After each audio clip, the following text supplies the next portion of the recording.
Good morning to most, good afternoon to others, and good evening to our viewing audience across the pond. My name is Jason Myles, and welcome to another Saturday edition of This is Revolution Podcast. If you are a returning listener, subscriber, thank you for coming back. It's hella dope that you're here. If you're new, welcome. If you enjoy what you're seeing here, make sure you hit like and subscribe on your way out. Before I get into the show today, which is going to be mildly depressing, but I think you guys are going to enjoy it. I'm really excited about this book. I'm really excited actually for Dan and Mike of Revol Press. But hopefully you have it reserved on your calendar, wherever you are watching or listening to this. There's links in the description. June 8th. It feels like it's just around the corner. It's just a month away. I will be in DC with Pascal Robert, C. Derek Varn, What, Daniel Tutt, and Adolph Reed to discuss C.L.R. James and the struggle for socialism in America beyond the Black Jacobins. Again, wherever you are watching or listening to the show, there are links in the description to get tickets. Also, a VIP event has been added post-show, not before show, the way we usually do it. We're going to go post-show. We're going to have a VIP event. If you want to ask Adolph Reed all the questions you've always wanted to ask Adolph Reed, I'm sure he'll deal with you for at least 4 to 5 minutes. I can't guarantee. But Pascal will be there, and he'll definitely want to answer all your questions. Am I whoring out Pascal a little bit? Maybe. Does he really want to answer all your questions? I don't know. You'll have to see. You'll have to come see. Again, wherever you are watching or listening to the podcast, there should be a link in the description for the DC event that I'm getting more and more fired up for. But what I'm not getting fired up for is societal collapse. It is a sad reality. As much of a fan as I am of apocalyptic science fiction, I understand that sometimes the dystopias it presents for many seem far from what we're experiencing in the present. It took living in what I felt like ground zero in the oncoming end times to begin to fathom that maybe we just might be in the last days of empire. There will be no fiery meteor or AI or alien takeover invasion. Just a parasitic, slow rot from the inside. Our guest today has a book that pulls no punches when it comes to presenting this bleak picture. From our guest's latest book, The Darkest Timeline, Living in a World with No Future. From the near future resource conflict anxiety of the original Mad Max to the crumbling autocratic dystopia of Children of Men, the imagery aesthetic of the apocalypse is so commodified that it has ceased to function as a dire, prescient warning. We have become the apocalypse narrative. The story tropes and visual aesthetics of both societal collapse and the post-apocalypse that follows are so embedded that they serve as a mimetic joke fodder in Rick and Morty, or the backdrop to teen romance and frustrated hormones in The Hunger Games and its myriad clones and imitators. The Hunger Games being itself an imitation of Battle Royale, one of my favorite movies. No matter how played out, no matter how overanalyzed and emptied of all symbolic power, narratives of the post-apocalypse remain latent in our culture and media, because in the past they have proven prescient. There's a crushing inevitability to the refugee camps and Children of Men that now find their visual echoes wherever there is a tent city, from Skid Row in Los Angeles to Calais in France, from the camps in the Shala and Mukjar and Darfur to huddled migrants on the border between Belarus and Poland. In the decade and a half since the film Children of Men was released, its imagery has acquired the charge of documentary footage. That is from our guest today, Bram E. Gieben. He's written about music, film, TV, and comics for Sublation, The Quietus. For our U.S. watchers, it's a big time British music publication that I was in. And other places. He hosts the philosophical podcast Strange Exiles. Again, wherever you are watching or listening to the show, there are links in the description to the book, The Darkest Timeline, A World with No Future. Please give a big TIR round of applause to Bram Gieben. Ew. What's up, Jason? How you doing? I'm okay. Before we break into the book, I think we should continue this conversation we're having about the passing of, let's say, underground countercultural musical icon, maybe the avatar of the working class musician. How you can carve out a career in music. Steve Albini recently passed, surprisingly, of a heart attack. Yeah, that was a tough one for me. I think, like we were saying just before we came on air, he's kind of one of the last great countercultural figures of Generation X. One of the last really important figures from like hardcore scene. So there's a lot of legacy behind him, and I think, like I said before, I was probably one of those musicians who held on to a vain dream of one day recording with him, which obviously isn't going to happen now. I think about half a dozen of my friends posted the same thing on Facebook last night, saying that they'd wish they'd recorded with him, and of course, that was an achievable dream for a lot of musicians starting out. I think in his last years, he worked with people like Page and Plant for a fairly big fee, but he always preferred working with a smaller band and kind of, bringing out their potential. So yeah, I think he was definitely a great figure, and it's a vibe shift, isn't it? His passing. It does. I didn't agree with a lot of things Albini said. I felt like he was the type of person that no one ever pushed back on anything. That being said, I think the music genres that I exist in are a better place with him in it. With his contributions, there's something to be said about being steadfast with your working class aesthetic. I have friends that went to Chicago. They saved up their money, went to Chicago to record with him. It was not an exorbitant amount of money. Recording in a studio, I would say in the last 20 years, is kind of ridiculous for a lot of people because you can do so much in a home studio, especially if you really learn how to wall off sound. If you have space, that's the big thing, right? Who has space? If you can't afford rent, you definitely can't afford a practice space to possibly record in. But the stories I heard about things he was able to do, methods.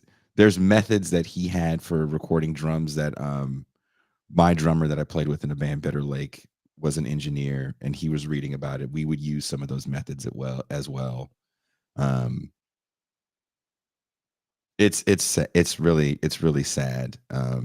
He speaks to a certain. I don't know if you're familiar with the movie Repo Man. Yeah, absolutely love that movie. Yep.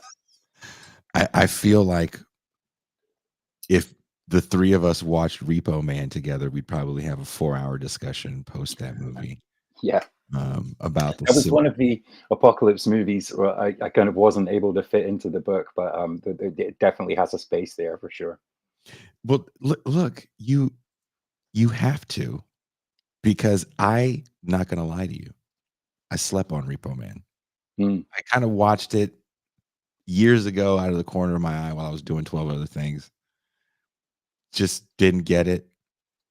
Recently, I sat down and watched it. I did that thing. I don't know if you do this when you're watching a movie. All devices away from me. I'm just going to watch it. I was blown away. I watched it again. then I went looking for like academic articles on it to see if anybody had like parsed through, because there was just things I didn't understand. It's like, I know there's a symbol in there somewhere. Yeah. There's nothing. You could be the guy that explains to us so much that's like kind of hard to explain in that movie. Why didn't it make your book? I think because it's not technically a post-apocalypse, it didn't fall broadly into the category of dystopia. But that's not to say it won't fall into the bucket of another book. I mean, there are so many kind of like books that I put into the category. I discuss a little bit this category of, is reality real, that Philip K. Dick explored. And, it's very much like the theme of The Matrix and Nick Bostrom's simulation argument paper. So, that's the idea of awakening, right? Awakening from one level of reality into another, or having the scales taken off of your eyes and seeing reality as it is. So I think Repo Man plays with those ideas. So does like John Carpenter's They Live.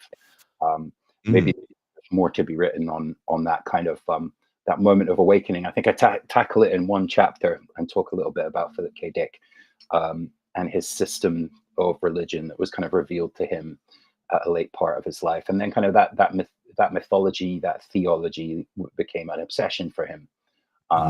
So yeah, I think there's a lot of films in that category of kind of dystopian movies that are also about awakening. I've definitely got an interest in writing a bit more about those. There's an interesting, because you say awakening when you watch Repo Man, and I feel like the author director calls out the fallacy of the punk scene. This idea that this is the Great Rebellion. Because the gang, if you will, that he ditches to become a Repo Man is more Three Stooges than they are like Clockwork Orange. And I feel like that's how he saw the LA punk scene, which is kind of a very important scene in punk and hardcore music, because this is 1984 when that movie comes out. So he's got to be writing it, in 82, 83. They're definitely filming in 83. So I think maybe Darby Crash died by then from the germs, but you still have bands like Fear, X. Who else is coming out of that scene? From Southern California, Black Flag. Yeah, what totally. The Circle Jerks. I don't know that scene as well as I should do. Like maybe that's a whole level of the film that I hadn't considered. I think the thing that struck me about it the first time I saw it was, the technique that he uses when they're in the supermarket and he's going past all the products and it just says like beer. Yeah, they're all generic. Yeah. I thought that as an aspect of world building, like drawing attention to the fakeness of the world of the movie. That was definitely the aspect that appealed to me. And if you like read a lot of Philip K. Dick books, they're often about like reality or time decaying and the subjective experience of the narrator going through watching a world that's decaying. It's quite often the case that nobody else in the narrative is kind of clued into what's happening as those worlds decay or as reality becomes harder and harder to identify. So I thought, like, as a metaphor for capitalism, this hollow kind of like shop front reality, like sets that you could tell if you pushed they would fall over. That's one of the best movies out there for that, I think, as a metaphor for capitalism, for sure. It definitely is. It's definitely a rejection of the American dream. And it took me a while to realize that's why all the cars are old. Because part of the American dream is the automobile and this freedom that we're supposed to get with the interstate system and highways, right? And the glorious suburb, and all the punks come from the suburb. Yeah. And these nihilistic punks, and yeah, you know what? Look, I don't want to take up all of your time. We could do a follow-up episode just I am doing an episode about the movies of 1984. Cool. Yeah, that was a hell of a year. So if you're free, can definitely keep me on the list. Well, again, thank you for taking the time to talk to me. Now I have to ask, first off, reading a bit of the book, which is a series of essays that paints a dystopian picture of not just the future but the present. You state in movies like Mad Max Fury Road, they make the apocalypse cool and not as bleak as the original. There is something to be said about that original film that's also filmed in Australia. For those that haven't seen it, it's really dark, because the world hasn't ended yet. And Australia is a great backdrop because it is so vast. Mm. Tell me about what you're thinking when you say that. So I think, there's I write a lot in the book about cyberpunk. One of the things that Mhm. one of the reasons I think cyberpunk is such a key genre is because the best cyberpunk writers have brought their fiction closer and closer to the present moment, and Mhm. that's to kind of, I think, acknowledge the fact that we live in a very dystopian present moment. So, there's a key quote attributed to William Gibson, which I use at the start of the book. Mhm. The future's already here; it's just not evenly distributed. Um, and he actually kind of used that phrase a lot among his friends, so the story goes, and then was kind of quoted as saying it in a 2003 Economist article, and then it's since become kind of like a very well-worn William Gibson phrase to describe the dystopian present. So, he's making the argument there that, all of the things that exist in cyberpunk, whether that's technological acceleration, surveillance and control, wild inequality and impoverishment of people, all of those things already exist in the present. The future is already here. So cyberpunk is very much a literature concerned with the present. And I think the first Mad Max falls into that category Mhm. too. Particularly if you think about like the time and place when it was made. George Miller was coming out of the independent Australian film industry.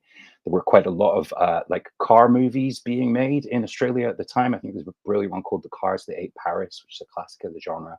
Oh, I gotta check Um, it out. Thank you. all of these like had a bit of a dystopian feel. If you've ever seen Death Race 2000, Yes.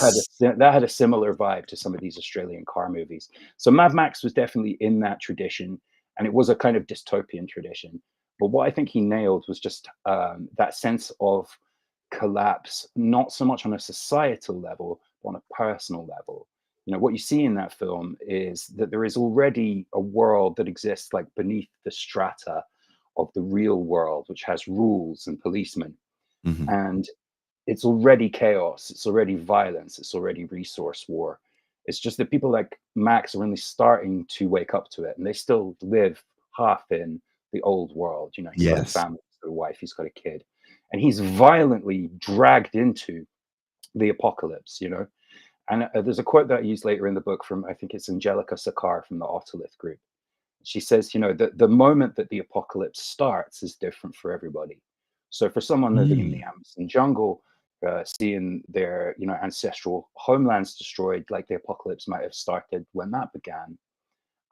For someone living in a fairly privileged Western culture, if we get to 2 degrees sea rise and the flood barriers fail and your house floods, that's when the apocalypse begins for you. So I think that's what Mad Max really dramatizes is kind of that moment for a person when the apocalypse begins, when you realize none of the old rules apply, when it becomes that dog eat dog scenario. And I think that makes it more powerful as a metaphor now because we're closer to collapse ourselves. And if you look at something like Fury Road, which came out more recently, it's still an allegory for the same thing, like a post-collapse world. And it still portrays a fairly realistic scenario, like a lawless Australia drawn into resource conflict. But you're kind of much more encouraged to identify with Max as a hero. So as the person watching the film, you as the subject are playing the part of the hero, wandering the wasteland, looking for redemption. So these are stories of escape. These are stories of catharsis. Really, we get to experience a little soupçon of the apocalypse while safe in our cinema seats. That's quite different, I think, to the kind of creep and terror that lingers from a film like the original. It's not a comfortable dystopia. Is the original the Road Warrior or is the original Mad Max? I always Yeah, forget. that's the first one. Yeah. The Road Warrior is the original? There's something about the original. There's a line in the original where he's talking to his captain, who, if you know the sequel, becomes one of the bad guys. Mm. But I think he's playing a totally different person, right? Because does Hollywood make the second and third, or no? They're still made in Australia. I think it's made. I think the second one's still made in Australia, but is Hollywood money, I believe. Yeah, Yeah. because it's a different feel. And what Mm. for me makes the first one so eerie is the fact that it takes place kind of in the present. And Mm. I believe it's taking place right after the gas crisis. Yeah. So the idea that fuel is so precious um, makes a lot more sense to me. And there's a scene where the night, what is the bad guy that dies in the beginning? 'Cause that's the whole movie, is there's a guy that dies trying to outrun the cops, and That's right. him and the cops. Isn't he a cop himself? I think. No, he's a bad guy. There's nondescript bad guys in Mad Max, which is awesome, but kind of a road pirate. Um, Him and the cop. That's why you thought the cop was the bad guy, because him and the cop are doing this vicious chase through the streets in Australia, and they're the outback for the most part, and they're just mowing down civilians, Mm. right? Because the cops kind of have these badass cars as well, just mowing them down. And they actually, well, I guess it's on purpose. They kill the guy, and that's why the bad dudes come back and they look for the cops to kill him. It's revenge for their leader. But there's a scene where Mel Gibson's character quits the force because he goes, "I don't know the difference between me and them." Mm. And that scene kind of resonates with me because from where I'm from in the San Francisco Bay Area, and also the fact that they're mowing down civilians, like they care not about how they get the bad guy, if you Mm. will. And it's also, it tells one of these stories about it's not just crime, but the rot of the system. Yeah. And in these movies, the rot of the system is that we're not punishing people enough. That Yeah. goes away with the sequel. In the sequel, there's It cool becomes punk more rock hits. fantastical. Yeah, Yeah. it's so I think like that's what I'm trying to say about cyberpunk as well, is that like when it's purely aesthetic, it can be figuratively empty. That's not to say that like meaningful science fiction and cyberpunk can't look cool. It absolutely can. It's more to say that if it doesn't directly speak to the present, then it's very easy for it to become escapism. Somebody's corrected us in the chat there. A Road Warrior is indeed the second one. The first one, Okay. I think, is just Mad Max. But Okay. in a way, Road Warrior is a little bit of a retread. I mean, this is the funny thing about the Mad Max films. It's not like it's a pre-franchise franchise. But I don't know if you've ever seen a 2014 film called The Rover. That's another Australian movie. Guy Pearce and Robert Pattinson. And in a way, for me, that feels like a spiritual sequel to the original Mad Max setup. It's set on dust back roads of a collapsed Australia. Guy Pearce plays a guy who's just trying to get from A to B, but has clearly lost everything. Mhm. And he gets tangled up with some cops, and there's a scene where it becomes apparent that the cops he's become tangled up with are kind of the worst gang in town. A little bit like what you were saying. So, Mhm. um, you know, the at that point, the cop kind of gives him like a little bit of an ultimatum, and he replies, whatever you think is over for me already happened. Like you can't fuck with me because everything has already happened. Like I died a long time ago, effectively. That's an incredibly kind of powerful movie because it's like the introspective Mad Max. It doesn't really have violence, car chases, but it inhabits that spiritual post-apocalypse of what it's like to live with grief, what it's like to grieve a world. So in that sense, I think it's got something to say about like collapse and climate collapse as well. So yeah, I think Australia's got a great tradition of these post-apocalypse movies, and they come in both flavors. Yeah, and they have really good horror movies. Yeah, that's true. Australia and New Zealand, to me, are pumping out some great stuff. I don't Mm. know if you've seen Deathgasm out of New I Zealand. haven't seen that, but I Oh mean, I'm in god. already on the title. So. Oh, brother. It is hilarious. But back to Cyberpunk. Yeah. I f there is an underworld that might be more frightening in the digital realm. Are we living in Gibson's dystopia currently? Yeah, it's a good question. I think it's more that Gibson's gotten closer and closer to the present moment with the way he describes dystopias. That's maybe why it feels like we're living in Gibson's sci-fi future. There's a sense in which figures like himself or Bruce Sterling or John Shirley or K.W. Jeter were able to predict certain aspects of what was coming, but it's not like it was a full picture. I mean, the thing that strikes you about 80s cyberpunk when you read it now is nobody has a mobile phone. So, it's not like it was its predictive power that made it powerful. Mhm. I don't know. My generation, your generation, we were kind of the first to have home computers, mobile Yeah. phones, the internet, but we can also kind of remember what the world was like before that. So I Mm. think for us, cyberpunk is our literature. It's kind of the literature of people trying to conceptualize what a world shaped by those technologies might look like. And yet at the same time, William Gibson typed Neuromancer on a 1927 Hermes portable typewriter. Mhm. That's the machine he wrote the famous phrase about the internet being a consensual hallucination on. So I think it's one of those things. Like for me, I obviously saw the cyberpunk stuff go mainstream with the Matrix in the late '90s, and even before that, movies Johnny like Mnemonic. Hackers, Johnny Mnemonic. Yeah. So it was already kind of like an aesthetic Lawnmower that, Man. yeah, it's slightly almost become played out. But I think it's inherently a political genre as well as an aesthetic one because it's concerned with inequality in a direct way, and Mhm. it's concerned with consciousness and it's concerned with reality. And I think writers like Gibson or Neil Stevenson, they kind of dramatize the ethical and political concerns that people already have about things like virtual reality, artificial intelligence.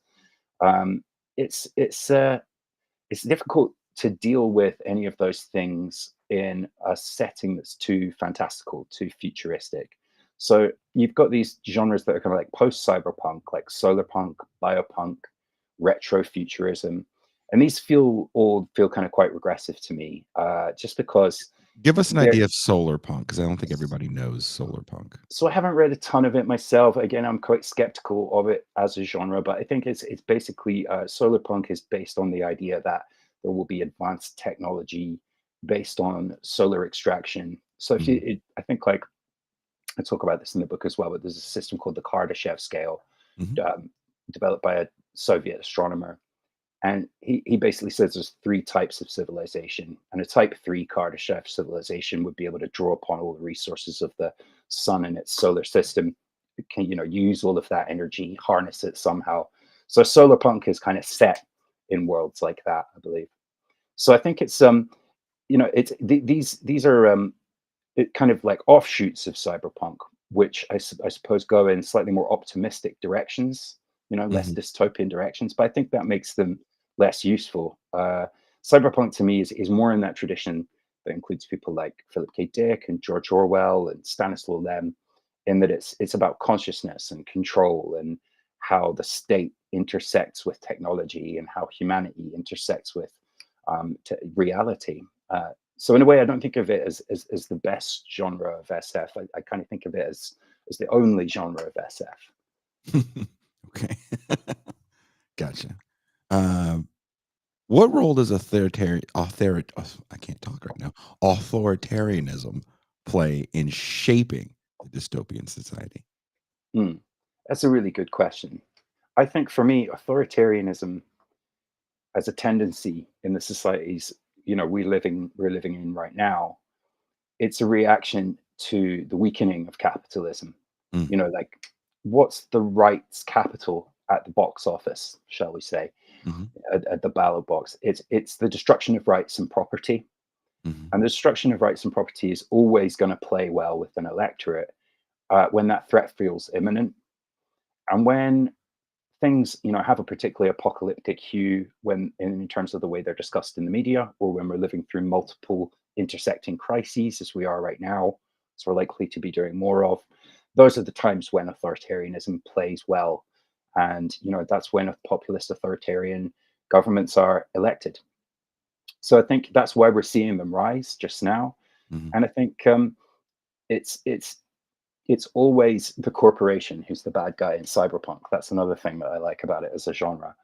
And at the moment, authoritarianism seems to me a substantial threat, one that's likely to increase as the world, gets worse, as collapse happens, as more and more crises intersect.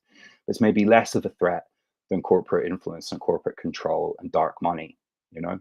Mhm. So I think like I'm definitely less scared of the consequences of a second Trump term than I am of the growing power and influence of people like Elon Musk in a way. I think that those are, you know, interesting to contrast, but of different weight, if that makes sense. It does make sense. Professor and author Lester Spence wrote an essay around the time that Elon Musk purchased Twitter, and in that essay, he says that, and I'm totally paraphrasing. He basically says, as many people kind of talked about how he was going to ruin this platform and it's going to shit. That was never the point. The point was a political move to control conversations. Um, do you think that was the Elon Musk move? And should we be frightened about things like that? These people are literally controlling the conversation and giving us this feeling that no, no, no, we're pushing the conversation. It's like, oh no, you're Mm. following what they're saying. So this has a couple of aspects for me. Musk is such a fascinating figure because you can look at him and you can talk about things like transhumanism with this Neuralink project. Like one of the writers that I draw on in the book is John Gray. He's very skeptical about the idea of progress. He thinks that the illusion of progress is kind of it's almost like an optical illusion caused by the short human time span. Mhm. No matter what period of time you're alive in, it will look like progress to you because you only live less than 100 years. He also says that the promises of transhumanism, whether that's to augment the body, extend the lifespan through drugs, whether it's to upload the consciousness into some sort of digital hereafter. He calls all of these secular heresies. They're kind of like varying variations on the Christian heaven. The idea that the good will be rewarded in some kind of eternal life. These are like hangovers of Judeo-Christian ways of thinking. And furthermore, what he says is that things like the digital hereafter of uploaded transhuman human consciousness, those things are dependent on human infrastructure. So if we're in a collapsing world, the very physical disk space on which that digital heaven would be contained would also be at threat from any kind of infrastructure collapse. So, in that sense, I think it's dangerous that people like Musk are Mhm. in the driving seat of all of these technologies. And the reason for that is these are technologies that, if you think about, artificial intelligence, various forms of kind of, augmentation of humans Mhm. with machine parts, all of these things are kind of probably going to be likely to happen. Same with automation. That's probably going to happen where a lot of us are going to get automated out of our jobs. And that doesn't just mean manual labor either, as we're seeing with ChatGPT and other large language models. I think the point is that um, these aren't going to bring about a more egalitarian post-capitalist system. And that's because people like Musk, who believe in profit, who believe in, you know, uh, strange, absurdist kind of systems like long-termism, that say that the threat of rogue AI in the future is of greater proportion than the threat of climate change now. These kinds of ways of thinking, they're not accountable to scrutiny, regulation, democratic commentary, and particularly if you look at the influence that Musk had with his satellite network in terms of his interference in the Ukraine-Russia war. We can't allow people to have that level of power over these new technologies. That's going to go in a very dangerous way very quickly, and arguably already has. And that's kind of another point I wanted to make about the book is that when you read people writing about the future, I think I picked on Naomi Klein in the book, but it's far from she's far from the only person who does this. Mhm. We always write about it in the way of unless we do X, this will happen. Mhm. If we can get quick enough, if we can get fast enough, if we can get smart enough, then. the idea is that we can beat Yeah. the negative effects of these technological changes, the negative effects of increasing authoritarianism, or a more precarious climate. I think we need to start thinking about them in terms of, what if we don't beat them? Mhm. What if they do take more power? Mhm. What if things do get worse? A little bit of that kind of thinking could be useful. And there are a few people making noises like that. Jem Bendell, he's written about deep adaptation, so strategies for accepting certain levels of collapse and then dealing with them. Mhm. Arne Nice is, as well as, has got a similar kind of complementary philosophy, of a way of looking at the collapse of humanity is a little bit something of an inevitability, and then how do you live well in the interim that we have? So the problem with philosophies like that, which are very tempting and very humanist, is that they can easily kind of as well be, I guess, co-opted by a far right that in some way thinks that a collapse would be a good thing, that it would be some sort of reset, that it would be some sort of opportunity to restore the scales, or even, there's definitely people out there who would look forward to a kind of Darwinian resource conflict Earth. You only have to look at doomsday preppers, and listen to the reasons they say they've built their bunkers to Mhm. figure out that there are people like that out there. So I think that's where I'm going with all of this, is that what nobody's really looking fully and frankly at the worst case scenarios. And I think I maybe skim 5 to 10% of this in the book. I touch a little on the hard science, but I'm far from a scientist. I don't think we have anybody arguing in a very helpful way about the apocalypse right now. All we have are people saying, well, if we do this, maybe we can avoid it. Maybe we can't.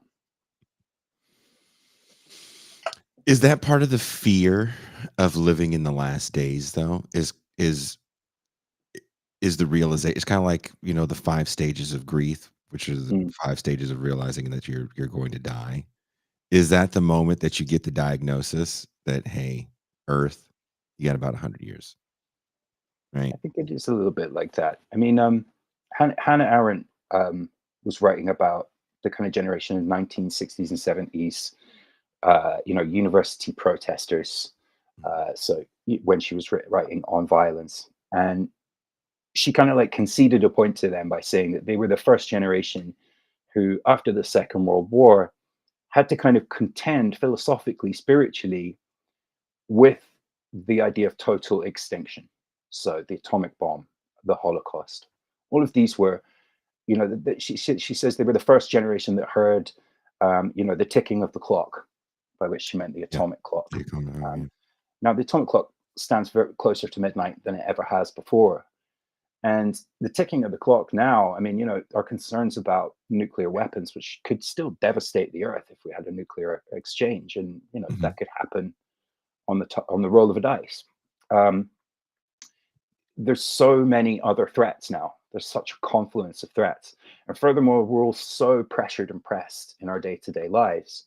Everybody's living paycheck to paycheck. That's the way Mhm. capitalism has to work. It's sourced and funded and run on debt. Um, and so I think it's that precariousness that I'm talking about. We're Mhm. all in that precarious position, and we're all just hoping that it rolls on another month, and it rolls on another month. And there's only so much of that kind of like doing the recycling, hoping we're making a difference. I think as well, I mean, even in terms of direct action or protest, it's so easy for those things to be co-opted. If you're doing some sort of activism that's designed to fill the gaps created by disaster capitalism, that can easily be co-opted by the state, or you can become dependent on the state by having to get loans or permits. Mhm. Similarly, if you're protesting, that can be very easy for that to be empty or symbolic, or for it to be framed in such a way by a right-wing media that it becomes ineffective. Um, Particularly in the era of performance protests, protests happening online, where you could argue that very little, material difference is made. Mhm. These are the reasons we have to have a realistic confrontation with the worst case scenarios of a collapsing world, I think, because otherwise we're just going to continue to do ineffective things. Well, let's move ahead. That was one of the talking points I had on the list of things. Civil unrest. We saw an unprecedented amount of it in the 2010s, but it didn't lead Mm, anywhere. yeah. We're seeing some now in regards to the war in Gaza. Do the campus protests give you some sort of hope? We do have to admit that the support we're seeing on campuses like Columbia, for example, there's a recent article in Compact that I did like called the Ivy Intifada. Mm, It's a massive paradigm shift that these PMC kids are protesting something that I would say even 10 years ago, most people were, followed the APAC line of it's just murderers and rapists and terrorists over there. Those dirty ne'er do wells. Um, I think it has a lot to do with the fact that we're seeing an unprecedented amount of images through social media of the damage. Maybe we haven't seen images like this since Vietnam. And if you go back and actually watch some, there's some Vietnam era documentaries because we're kind of hitting that point in the States where media is shifting and there's still a few people giving documentarians money to actually ask interesting questions of common folk, if you will, how they feel about the Vietnam War. And most people don't like it. They don't mm, understand it, first of all, because there is no identifiable bad guy as a fascist like there was in Nazi Germany or Mussolini's Italy or Franco's Spain, right? Um, and they're seeing a battle taking place on the agrarian war front, these peasants getting blown to smithereens, and their kids are coming back with lost limbs, sometimes drug addictions, or just in a body bag. It's not working out for them. And a lot of average Americans were against it. yeah. There was I still a think draft. the Yes, go ahead. stakes were very different, weren't they, in these Yeah. protests? The Vietnam protests in the 60s, as I understood them, a lot of those were to do with people burning their draft cards, not wanting to be drafted. They were against the violence that was taking place, and it was being inflicted by their government. So there was a Mhm. direct protest against their government, but they also had a lot to lose if they were arrested. And I'm not saying that the current protesters don't have something to lose by being arrested, or that they're there for any less noble, principles or reasons. I think they're absolutely there because to them they have a deeply held principle that, you know, the violence is unjustified and should stop. And I share that with them. I was listening to one of your previous episodes actually with Alex Hoshuli. Yeah. He's talking about eulogizing the millennial left, and I think he's really correct in that it's very difficult to parse a public protest movement in the age of social media when everyone is filming themselves. And Mhm. I think there was an interaction.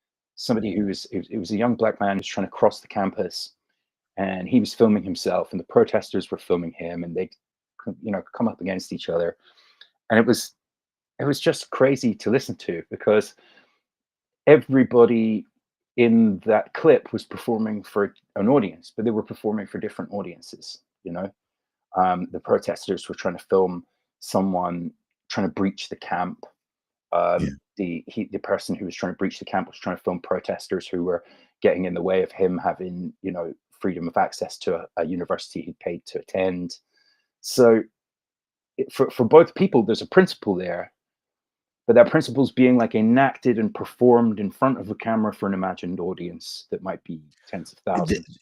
You know. that's Thank you for bringing that up. What Mm, happens in the era of social media, in the look at me era?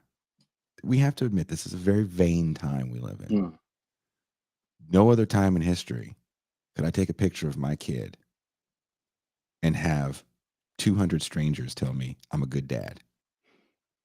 They don't know if I beat the shit out of that kid when when the camera's not on, you know? Um, but regardless, there's this interesting look at me performative aspect to all of this. Um, I don't know about you, but I was taken in by the first wave of social media and posting all the Mhm. time, posting selfies. Are you talking Friendster, MySpace? So I think I was lucky in that I did get MySpace, and MySpace was really cool because it was like a place to show your stuff, Yeah. and it had a little like I learned to code from MySpace, and my job now involves coding. I would never have Sure. learned to code if I hadn't learned HTML, so I could make my MySpace sparkly. Thanks, Tom. Yeah, thanks, Tom. Bring back Tom. Um, but Facebook, I think particularly with Facebook, you start to get into that narcissistic era of posting, and various people have written about this. And the fact in like I think the late 2000s to early 2010s, things started to happen like the retweet button on Twitter, the like function on Mhm. Facebook, nested replies in Facebook threads. So I think you get but basically by kind of like submitting to submitting to this kind of idea of like documenting your life online, you inevitably start to curate that personality, who you're showing, Mhm. what version of yourself you're showing. It becomes a performance, and you have a lot invested in it because in a way everyone's performing like that best version of themselves. I guess the only person who's not doing that is the troll. They're being the worst person themselves, usually Yeah. anonymously. But for most of us, if we're presenting as ourselves, we're presenting what we want to be. And we're trying to almost like anticipate the reaction of other people. Like we're trying to, this is how I want to be seen. And I think that's why arguments on social media in that era became thermonuclear. One, Hmm. because you could get into it on those nested replies. So Mhm. there was just a venue for challenging anything anyone said. But two, because when you were being challenged, it wasn't you that was being challenged in the same way it would be if it was a social interaction in real life. It was the best version of yourself that was being challenged. So I fell prey to that. Like I very much was pulled into that narcissistic trap of being sucked into that. And actually, that's one of the places that these essays came from. Like I was posting a lot of responses to Guardian articles, let's say, or Mhm. a chunk of a book I'd read, and then a couple of hundred words, Mhm. and I was just feeding that into the algorithm, not feeling great about it sometimes, getting drawn into conflict over it sometimes. And then I got involved in a horrible big conflict that made me kind of move away from Facebook. And I kind of extracted all the data from my profile. Anything over 200 words, I put in a document. And, Mhm. and that kind of started to become those essays. Really? So, yeah. So, in a way, like sucking thoughts that I would have been giving to the algorithm out of that and putting them into just a big Google Doc was kind of where those essays began. And now I find performative politics, performative posting, really, really difficult to see.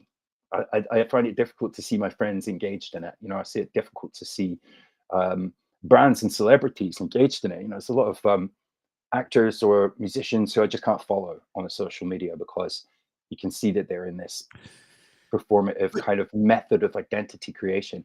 And I but think that's isn't that very, very dangerous for politics. I think but like isn't that yeah. the new arena of kind of countercultural discourse is to talk about politics? Like, I politics mean, in terms of almost feels like it's the new punk rock. There's yeah, something about I think so politics in that some feels ways. like the new punk rock. And It has to have weight though, right? Like, and I'm Mhm. not saying like everyone has to be a community activist because that's not realistic. Not everybody's going to do that. And I'm not saying that there's no value at all in sharing your political opinions on social media or having a political conversation on social media. I think it's more that there's a damaging psychological effect when you're not saying something to a human, you're saying it to an imagined audience of human that Mhm. kind of puts you on stage in your mind. It's a bit the same as like I write in the book about the solipsism of being the first person shooter.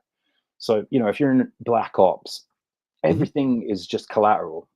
The people that you're killing, collateral.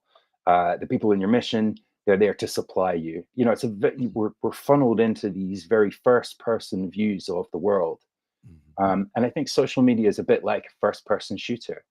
You're going out there and you can imagine an audience of thousands, and then even you can be in a position where you don't get that audience, and then you feel like, why am I being ignored? So you enter into a psychodrama by performing for an imaginary audience, I think.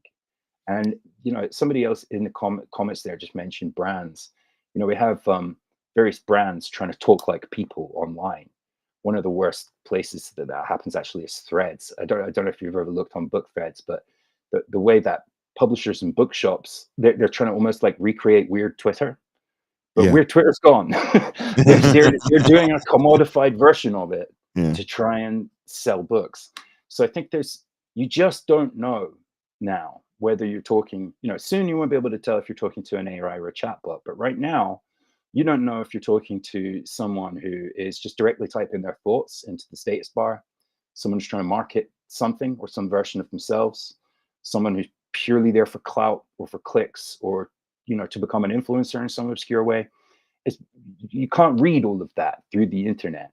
So it's very difficult, I think, when you kid yourself that you're having a social relationship there or making a political difference there.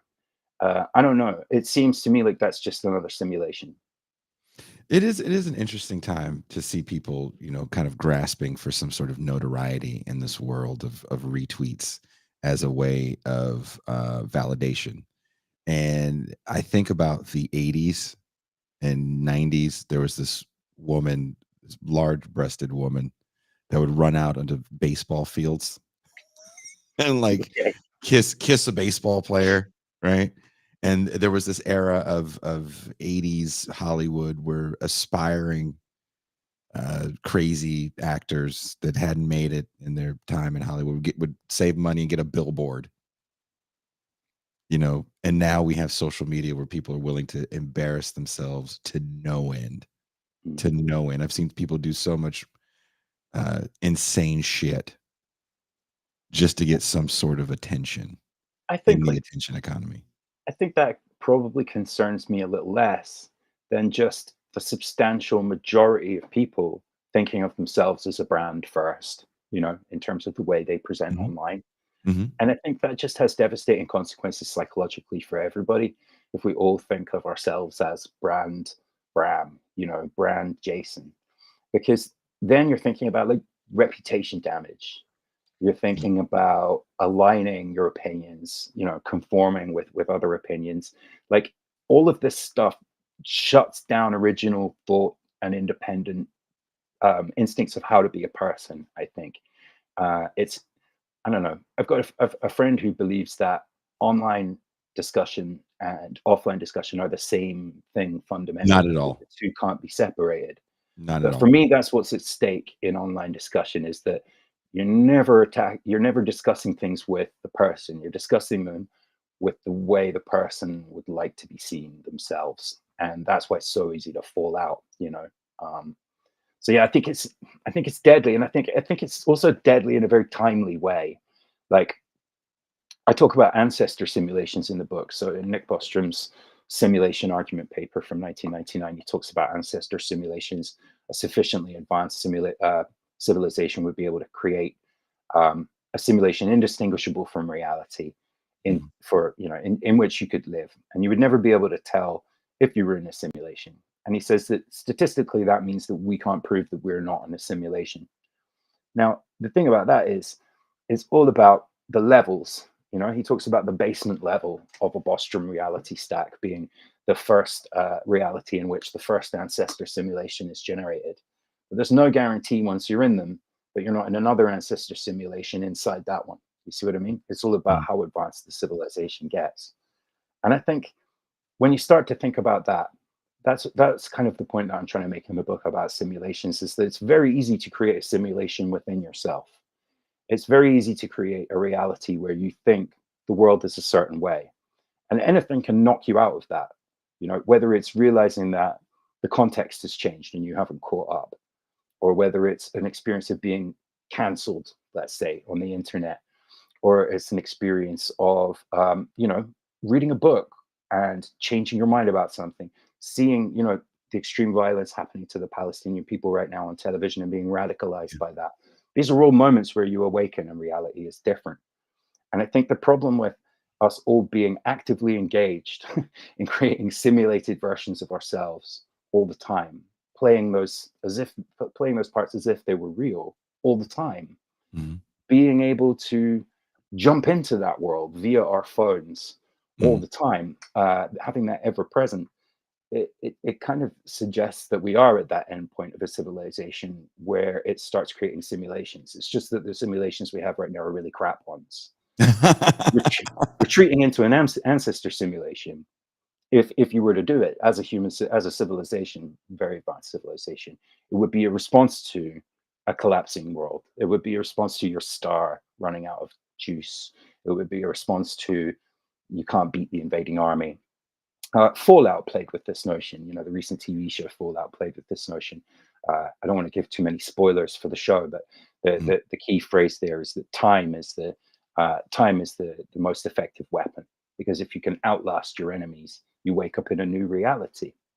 So I think that's the dangerous thing about creating simulations right now, is that really all the stuff that's important is happening in the real world and in the present. It's not happening in, But that's you the know, thing this about the cozy power. fantasies about the But isn't that the future. thing? But isn't that the thing about the power of that simulation, especially when you feel there's something to be said about the like or the retweet to make you feel as if the 140 character quote you just posted on social media that got all the likes and retweets. You're on the right side of history. Mhm. You have the right take, and this is political action. But then once you, like, let's say you do that once, like you write the perfect tweet and Yep. everybody agrees with you and it goes viral. You then going to chase that, and at some point you're going to fuck it up. So you're engaged then in a pursuit of the perfect take. You're Yeah. not engaged in what you were engaged in when you wrote the first one, which was thinking about an issue and summarizing it well.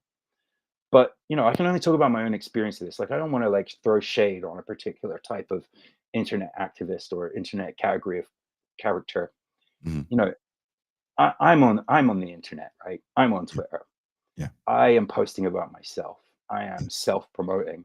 All the time. Why do I say I'm there? Why do I not leave if I believe it's really toxic and that you can't really be yourself on it?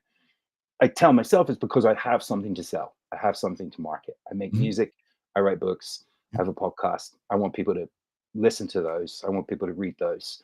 And so I'm on there trying to sell something, you know? But I think it's just, I try not to lose sight of the fact that everybody's on there selling something, whether Yeah. they know it or not. And I kid myself that it's okay that I'm on it because I know I'm selling something. But the truth is, I have those 4 apps on my phone, Facebook, Instagram, Twitter, Threads as well. The Threads is shit. Don't look at Threads. And when I'm feeling down or when Mhm. I've posted something and I want to see how it's doing, Mhm. I'm doing that 4-button scroll on the front page of my phone, right? Does anybody like this? What Yeah. about that one? What about that one? And I can do that for like an hour Before you know it. doing Yeah. nothing. Like, all Nothing. I'm doing is going, "Can I have some dopamine, please? A little bit of Yeah. dopamine." And Right. so at this point, the thing that I'm promoting no longer fucking matters. What matters is little dopamine junkie me sitting there pushing the button like a rat in a cage. And I think that's what we can't lose sight of, is that that's the reality of what we're doing. I mean, I think The Social Network, David Fincher's movie about the Facebook, is absolutely tremendous. But the last scene is the best scene, when he's sitting and clicking refresh. You know, Mhm. this powerful, rich man is alone, hitting the Mhm. button, hitting refresh, waiting for the dopamine hit. And that's all of us. Um, so yeah, I think I tell myself, because I know that I'm not kidding myself and it's fine, but it's not. It's an addiction for me, like it's an addiction for everyone. And it's an addiction to projecting a curated version of yourself, Oh, which yeah. is, to bring it back to themes of the book, it's to create a simulation, it's to create a simulated version of yourself. It's an avatar. It's hard for cats to get out of that avatar, close the Mm. computer and all the noise stops. Did you ever see It the tweet? Tyler, Mm, the creator, sent a legendary tweet about cyberbullying. mm-mm. You ever see this one? Know what he said? It just says cyberbullying. Mhm. Are you kidding? Just put the phone down. Ha ha ha ha ha. And, he's kind of right. Okay. Well, You he's off, and it goes I don't yeah. know if you've ever done that You before, but yeah. okay, this is the thing about the dopamine thing. If you're a person that Mm, has a good amount of followers on social media, yeah. even if the engagement you're getting is negative, the fact that you're getting engagement starts to affect the way you see the world. Yeah. And the engagement that you constantly get for the things that you say, make you feel important. Because there's one thing about being a community leader. Everyone in the neighborhood knows you because you do good things in the community.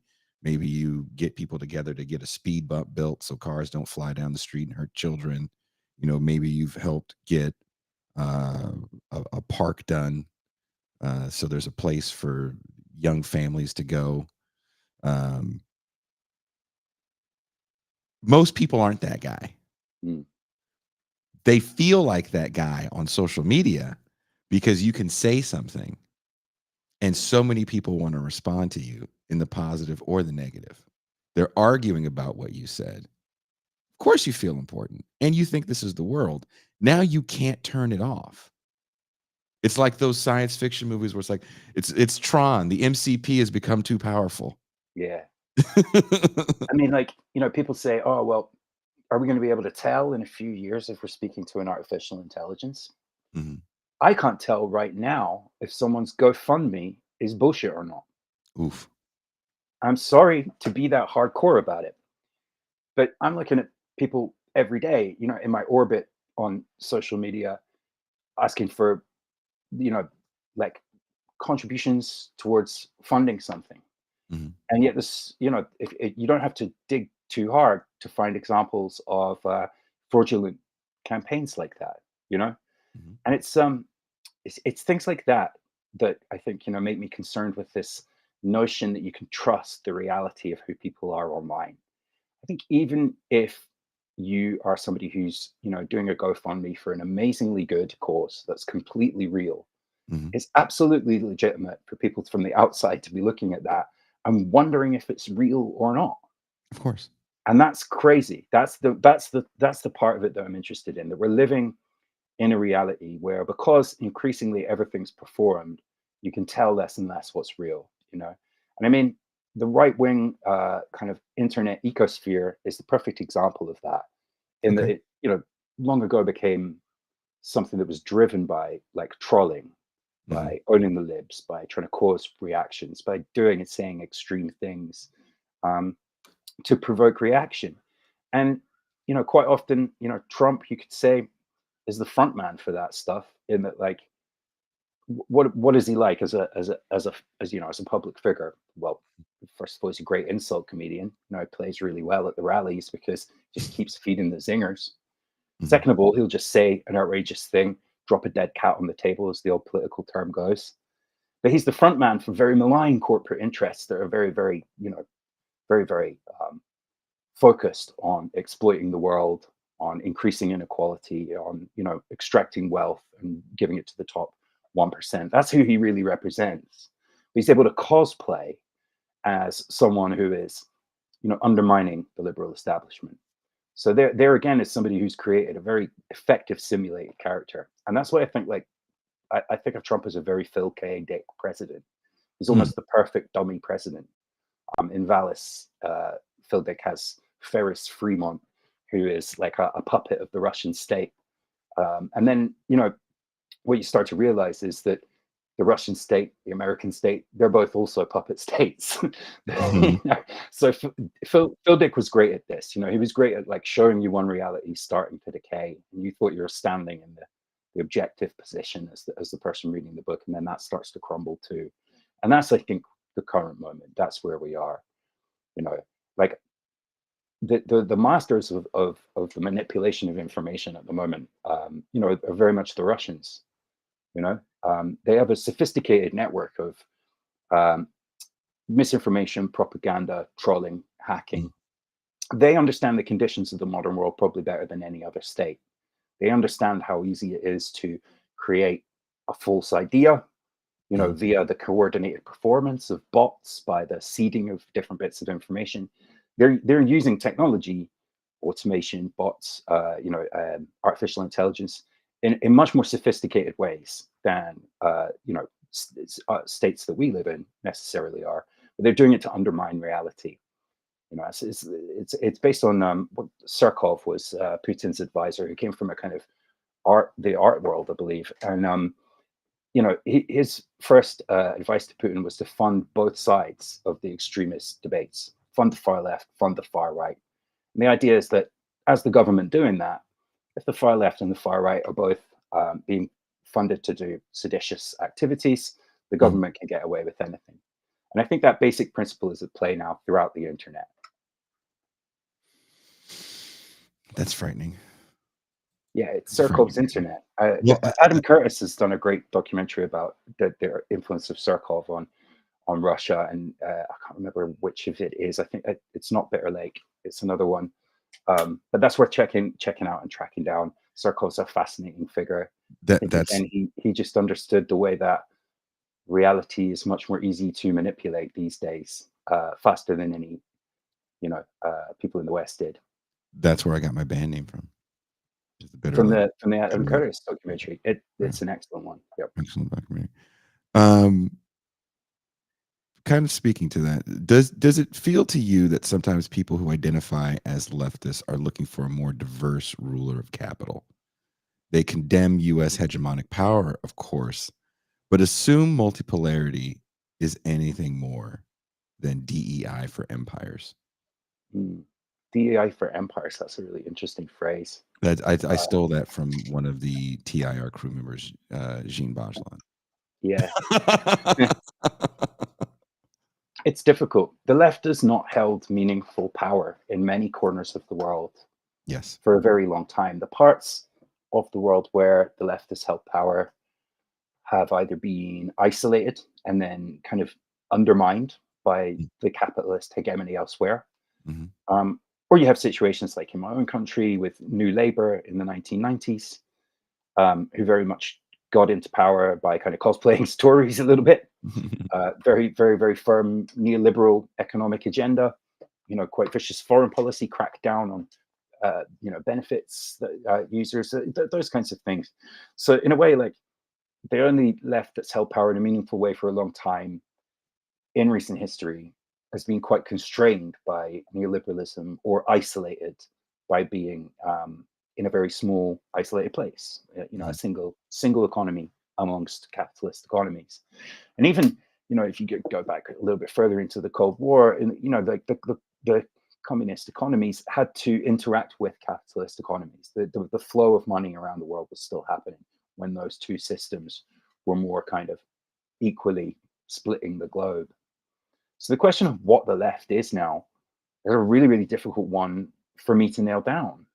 Um, I don't know if I don't know if I believe I'm on the left, because I think those definitions tie it into a system of politics that's quite heavily infested with Mhm. neoliberalist capitalist realism. Like the Fisher quote that started it all for me was, if it's easier to imagine the end of the world than the Yeah. end of capitalism. And I start the book by saying there's a lot of profit to be derived from doing the easier thing. We're great at imagining apocalypses. We're not so great at imagining alternatives to capitalism. Um, and I think like we need to start thinking in terms of universalism of the excluded. That's a term from Zizek. He basically says that any single individual who is a worker has more in common with another individual who's a worker, then they have differences between them. The difference is that they are workers, and they're not the bosses, and so they're being exploited. So at the elementary level, I think that's what he was trying to describe his communism as, was a universality of the excluded. So I think again that's where it becomes useful to think about this in the context of the future. The future that oligarchs are building, if you read the work of Douglas Rushkoff, what he talks about Yes. is being brought in as a consultant to I know exactly what you're talking about. advise them how not to be machine gunned by their security guards Yeah, after when the money closing has no doors in the meaning. compound. Exactly. Yeah, They're yeah. thinking about rocket ships that hold very few people. Very much like the end of what was the film with the asteroid? It Oh escapes me god, now. it's called Armageddon. No, Oh, I'm Don't thinking Look of the Up. more Don't Look Up. Don't Look Yeah, Up, the yeah. end of Don't Look Up, where they're all in the spaceship. There's only a few seats on that spaceship under capitalism. So we need a left that understands that the future that is being built right now by people in power is a future for the few, is a future for the economically, those with economic advantage, those with economic power, those with technological power. Those are the important questions, I think, on the left. They're all economic questions, they're all structural questions.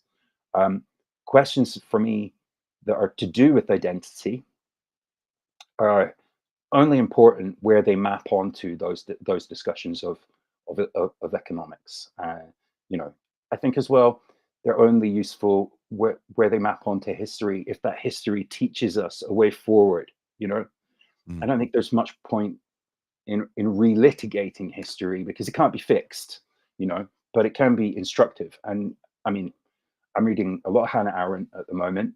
I'm just about to get into on totalitarianism, but That's certainly dense on book. revolution, found that book amazing. Like Mhm. to read her analyze the roots of the French and American revolutions, a little bit on the Russian Revolution.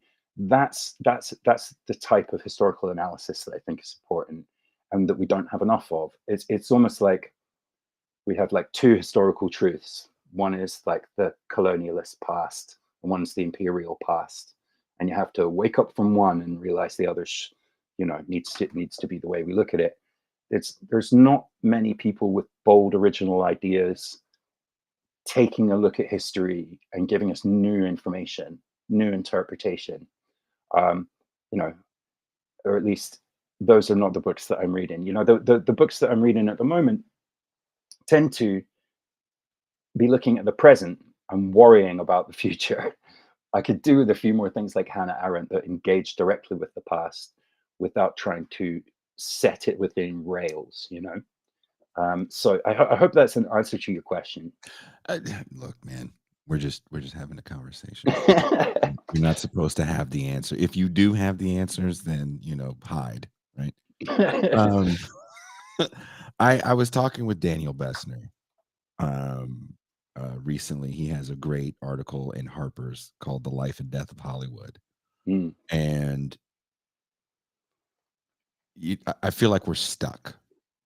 We're doing a lot of the same things, and if you just let's use the culture industry as an example. I spent so much time in the music world, and tomorrow I'll be recording a podcast with Catherine Liu for something real interesting she's doing around the culture industry mm, and kind of the decline of it and all forms of the arts. Um, there's been a recent dust up, if you will, in the hip hop world that we will be discussing shortly on this show with Justin Hunt, with Kendrick Lamar and the Drake Drake. beef. Yeah. Um, and the way it's being presented, in my opinion, is not the way it's really playing out. Mm, I don't think Kendrick Lamar has so much a personal vendetta against Drake as much as Drake represents something that he doesn't dig when it comes to authenticity mm, in his mind. And I don't agree with a lot of the things that Kendrick has said kind of politically. I will agree that hip hop wise, he dusted that fool. but these are two guys in their latter 30s that might be the most popular people in hip hop. And for years, I was told and feared that rock and hip hop were a young man's game. mm, And as rockers started aging and still playing big rooms, i.e., Metallica still does set records this year. 2 nights, 3 nights in stadiums, crazy. right? And they've been around for over 40 years. Um, there is no new blood we will see in music. Hip hop is a simulation of itself. And I say that meaning, kind of to your point about simulations. The original Mm, guys had new software to use with yeah. drum machines. A lot of original hip hop stuff was still being played with live bands. Mm, What you hear is not a test. That's a live band behind them, right? replaying chic good times. Once you get the TR-808 drum machine and the ability to find certain parts on records and sample these things with sampling technology, hip hop changes. So about 1984, Run DMC comes out with that first record that even has some still live instrumentation played on. There's live guitar on that first record. Mm. When that second record comes out, Raising Hell, hip hop is definitely a thing that's going to last for a long time. It's no longer parody. Some of the early hip hop records are like Rappin' Rodney Yeah. Dangerfield rapping, Disco Duck. These Yeah. are some of the early hip hop records. If you look at 1984 as a year of full albums, there's not many full hip hop albums. There's some singles, but it's the Fat Boys on one end that's just parody, Mm. and Run DMC on the serious other end. When we get to the 90s, now you have better sampling technology. And you have these young men that grew up listening to they had diverse music tastes. They had parents that listened to jazz, old Stax and Motown R&B, funk, and that's coming through in the music with this new sampling technology, right? You Yeah. can take parts of records, maybe De La Soul in that first record, 3 Feet High and Rising, does it because they're mixing not just genres of music, but eras of music. You have like the Turtles and Hall & Oates on one song, right? You have fringe funk groups, Edwin Bird song with that famous Cola Bottle Baby sample that we hear on Me, Myself, and I, that we're going to hear almost 40 years later on Kanye and 30 years later with Daft Punk. But when you listen to hip hop now, it sounds like people pretending to be rappers of another era. There really has been no technological advancements other than the ease of recording. The downside to that is when these early 80s and 90s music producers, beat makers, whatever you want to call them, are pulling music from the past, they're pulling from actual musicians that are in rooms playing, or they're hiring session guys, right? That's all gone now. And what are people pulling from anymore? When the synthesizer also started taking out musicians. There was a time in LA where you made a living just being a session cat. New York too, to a certain degree, right? Maybe even Chicago. You be a session cat. Come in, you just play. We know about the Wrecking Crew. All these technological advancements, while they help to a certain degree, also are killing off certain aspects of this music, right? So again, and I say all that to say, here we are in 2024, where I don't know if it's a good or bad thing. Mm. We can hear whatever we want to hear whenever we want to hear it. But how often do we really want to discover something new? Why is Drake? It's been almost 20 years since this guy's been like a very popular thing on top. Kendrick Lamar, I think, comes on the scene strong in like 2009 or so. Before, you could be a group like Daz Effects where you're like the thing du jour. Next album, nobody cares. Yeah. NWA only had 2 records. 2. Biggie Smalls, 2 records. He died. Yeah. Right? But still. There's so many levels to it. I mean, like what you're saying about like, running out of samples effectively because nobody's making the samples anymore. That's the same problem with large language models. They're trained on the work of other writers. If you automate writers out of the workforce, nobody's writing stuff. Eventually, the large language models will run out of language. So the story goes, and it's the same, I guess, with the sampling argument there. There's so many levels of this to unpack. The way you make money as a musician, like first of all, that industry's getting machine gunned to death. Like there's machine guns. They've got the music industry, or specifically musicians, not the music industry. And they're machine gunning them down the hallway towards a brick wall, and that's just the way it is going. The value of producing music is like trending towards zero. There's still ways to make money making music. And in hip hop, one of the ways that you make music as a producer now is you make sample packs, Yep. right? So the people I know that are producers that make sample packs are making more money off it than the producers I know who are making albums or trying to sell beats. And one of the reasons those guys won't be able to sell beats anymore very long is you can make an AI beat, which is fed with all of the stuff from these sample packs, presumably. So again, we're into this hole of mirrors. Somebody in the comments mentioned Baudrillard, and that's the problem with this is what Baudrillard problematizes, is that the simulacra is something where you can't tell the difference between it and the original, and so both become kind of hollow, right? And Mhm. I think it goes back to like the Situationists, had a pretty firm grip on this as well, in terms of, it's you've created you've created a false reality already by introducing the technology which can replicate, which can make simulacra of itself. I think it's all about worth, right? So the thing I don't like about the kind of Drake Kendrick level hip hop is it's so tied into their personalities. Yeah. Like for me, Drake and Kendrick aren't people that make records; they're people that make beef.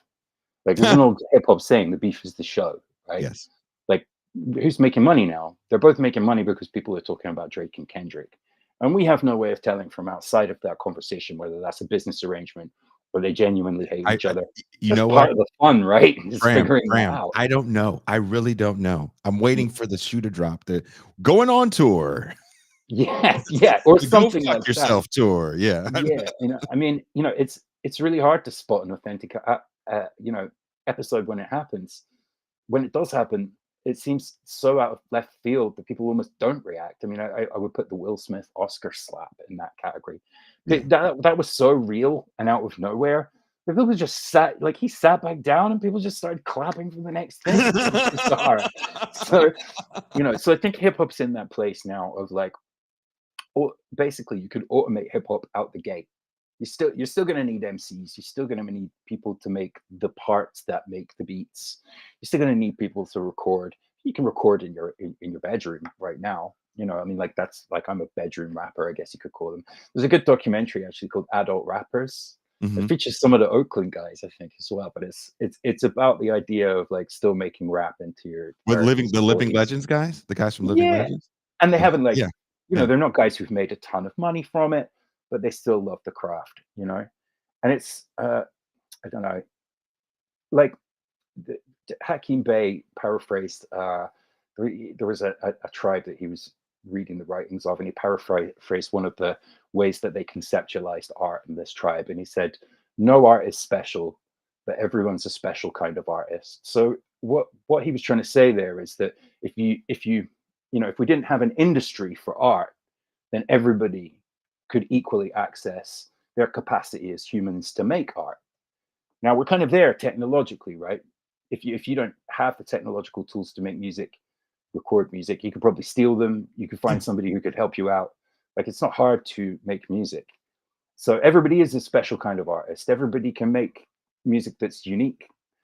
But the idea that like a meritocratic market will then let stuff rise to the top is absurd. We don't live in that world. It's Darwinian. No, So no, I think because that's where these mega brands dominate. Like people like Drake, here's the thing that's Drake is like, interesting about that, and I see there's yeah, somebody in the chat that is obviously very young and is talking about like micro genres. It's like, look, man, micro mm, genres are 4 people listen to it and no one plays live, can't sell out. That's not a real thing. Sorry, because you can't sustain it. yeah. And some of the music you're referencing is a lot of it's AI based. Mm. So I mean, chill out. it's so But what possible I to would become a success. Like yeah. JPEG Mafia. Like I, Mhm. I, I caught notes of JPEG Mafia, bought some stuff from his Bandcamp, the Veteran album, and I saw almost no hype about this guy. No, read Yeah. nothing in the media. I didn't even know he was doing numbers. He came to Glasgow and he sold out 2 nights back to back in one of our biggest venues. And I went down there and this place was packed out. Mhm. It was all kids and they all knew every word of this guy's rap. At one point, his beats cut out Mhm. and they did a mosh pit to his acapellas, you know? Are you in Glasgow? Yeah. Yeah, it was at the Barrel. Dude, first of all, Love your city. Ah, it's a city and a half. Have you been here on tour? Bruh, I spent 14 days stuck there. Really? Why did you get stuck? We had a weird booking, dude, and we Right. ended up getting stuck, and we stayed with some friends that were on the little label we were on called Hot Stuff in the Eye Candy Oh, cool. in Glasgow, and I learned a lot about the hood out there. Nice. Yeah. Uh, Played some interesting venues out there. I have Mm, so much love, for Glasgow. It's a special place in my heart. It kinda reminded me of home, where I'm from in mm. Richmond, California. I dug it a It lot. it's a I learned proper what a munchie city. box is. Yeah, Munchie Box. Okay. Wow. I Um, apologize on behalf of, Scotland for the Munchie Box. nah, dude, that shit was People are gonna have to Google what a Munchie Box is to figure that out.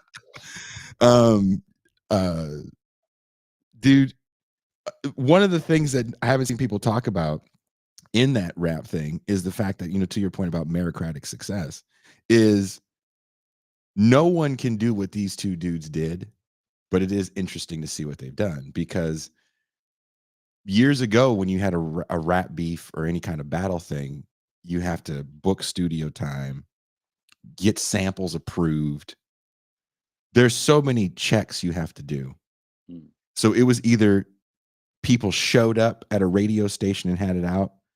I don't know if you're familiar with the hieroglyphics Hobo Junction battle, I that know Hierro. happened I know Hierro for in sure. 1994, I think, on the Sway and Tech Wake Up Show. Well, Sway and Tech, I mean, Sway and Tech, the Stretch and Bobbito show, like Yeah. these were how you got across in the 1990s, right? Mhm. So I think that's where I was going with this. Like Drake and Kendrick to a lesser degree, but Drake definitely and Kendrick to an extent are not successful artists. They're successful brands. Like it's great and all that Kendrick's an incredible rapper because he is. The guy's gifted. He's lyrically gifted in the same way as the great rap artists of the 90s were. Yeah. But Yeah. that isn't going to pay his bills. Like if Kendrick is going to keep making albums like that, he needs people to be like drinking Kendrick tequila and like wearing Kendrick Lamar condoms and Yeah. going to Jamaica on a branded Kendrick Lamar commercial airline. Like that's what sells. And so that's arguably those guys who got the one or two albums, never produced like a dull album and either died or just went away. Like Yeah. maybe they're the lucky ones. Who knows, man? The longer a brand exists, the more diluted it becomes, right? At the same time, I mean, Kendrick, you can't fuck with Kendrick in a way. Like he paid his dues. He was like the hype man for rappers touring for years. Toured and toured and toured until he got his spot. When he did get his spot, he was at the perfect political He was moment. developed. He was developed in a way that we don't see anymore because artist Yeah, development is gone, right? he's kind Yeah. of old school, so it's unfair Yeah. to tar him with that brush, right? Mhm. Whereas Drake, I have no problem tarring Drake with that brush at all. Drake's an actor. Um, but again, it's a difficult thing, right? Like I don't know. Take new metal, right? Ooh, I So like where this is going already. early 2000s, bands like Limp Bizkit, Blink Sure. 182, all that stuff, that kind of new Sure. metal stuff. At the time when that was happening, I mean, I was a grunge rocker at the time, and a rave kid. I wanted nothing to do with anything new metal, and it was like one of those genres where you just were hoping like it would pass and everyone would forget about it, and we'd all look back and laugh at the fashion. And then you look at artists who were growing up at the time listening to that stuff, who are now making, arguably incredibly inventive music. And this guy's dead as well, so again, not a great example, but Lil Peep, Wicker Face, Springs Eternal, all those guys from that kind of goth boy clique, LA scene, like that's some crazy, beautiful music, and the DNA of it is some really terrible music. So I try and not like I don't like hate too much on bad music because you never know when it's going to influence someone to make something great, you know. And it's just so subjective as well. Like, but we're talking about technology there in terms of the sampler coming in and changing the game in hip hop. It did the same in dance music and electronic music too. Yes. Everything now, even the best, most inventive producers make stuff on a computer and it has a Mhm. particular sound in the same way that special effects in a movie that are done on a computer have a particular look. Now, if you go back and listen to the cheesy techno from the early 90s, like that I hated at the time, stuff like Snap or Technotronic, it Mhm. has this amazing quality, this realness, and it's because it's made on 808s. You know, it's made on an Yes. actual silver box that has like a sound. Um, so yeah, you just don't know what's going to sound like shit in 20 years. You just don't know. I was a big Smashing Pumpkins fan. You don't like it now? I I mean, can't look, leave them. You know. new metal is interesting to me because that's to me is like grunge, Mm, right? They happen around the same time. mm. If you They say overlap for sure. if you say, okay, well, I'm gonna say grunge is 91, it's like, all right, well, Refuse Resist by Sepultura, which might be the proto new metal album. And then they follow up right after that with Roots, which definitely gives you the blueprint. Mm, I think Reviews for This is like 91. So they're around the same time. Definitely not as big culturally, because metal is now a bad word, even though those guys were doing arenas towards the big four, if you will, are doing arenas. And the guys adjacent to it are still doing arenas. When the grunge moniker hits, everybody from Seattle with a guitar and and uh identifiably plain look to them are heroes to the rock press. mm, It's their throwback to the stuff they actually want to talk about. They hated writing about Snoop Dogg and and Dr. Dre being the most dangerous and most important musicians in the world, literally having songs about slapping bitches. mm, So they could talk about important music once again, which how important was grunge? A lot of it was super self-important and mm. and introspective. I think when you're a musician, like, you're still trying to perform gigs out and about. You're Mm. trying to actually get in front of people.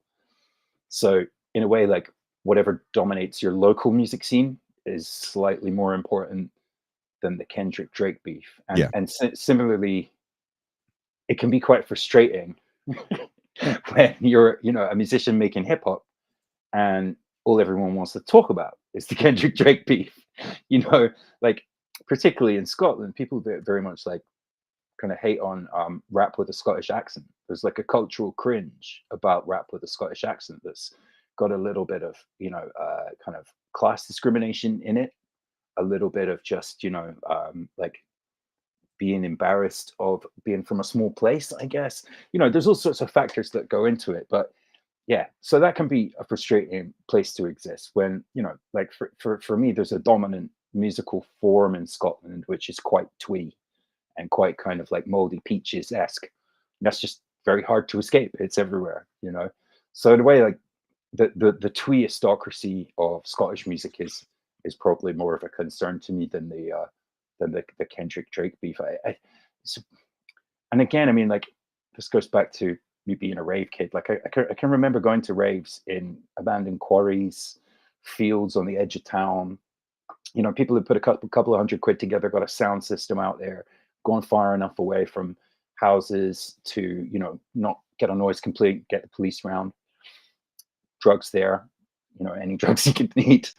You're getting the location of the party, driving out there. Like, there's no fucking industry there. There's no fucking industry, right? So, Mhm. now clubbing went so mainstream, like techno house, it became the nighttime industries. And now like in that professional context, if you read Mixmag in that magazine now, it's less about the music and more about is David Guetta carrying a Gucci handbag this time, or is it it's like literally there's articles about his travel Yeah. luggage. So it's become big culture, and so this as much as I'm like watching all these conversations about the death of venues, the closing down of nightlife, the Yeah. the fact that it's very important that we have like a musical culture and venues. This is all true, but if we didn't have them, we do it in a field, we do it in a quarry, we do it in a warehouse, we do it for free. Nobody would make any money. Like even things like grunge and punk, like they were not born from like a network of super supported, well-funded arts venues. They played in shitty fucking bars.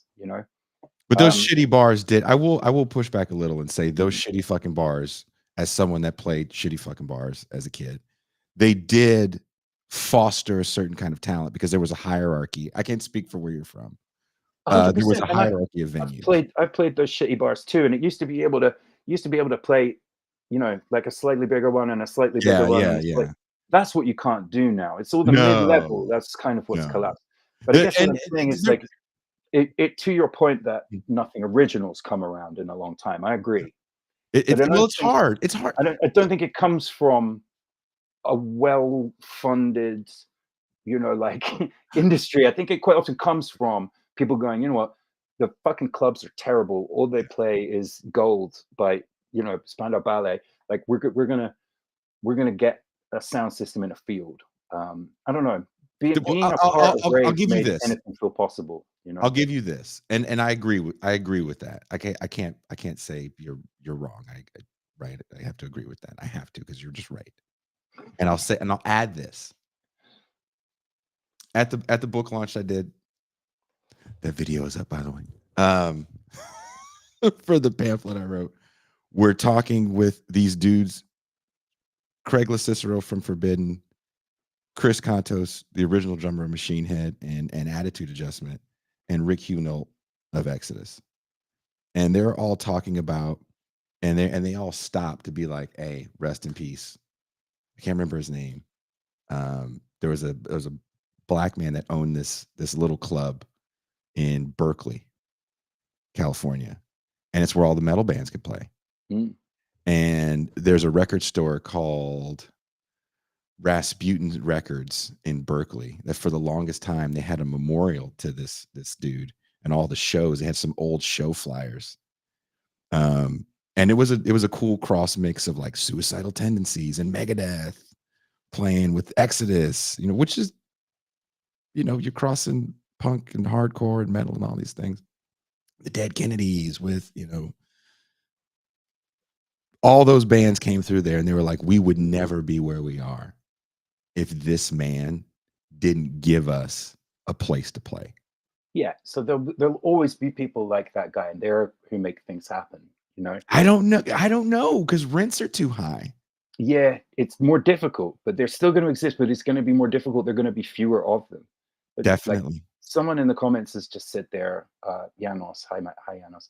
You can't have Swedish extreme metal without affordable, publicly funded rehearsal spaces. You know, that's where I have to disagree.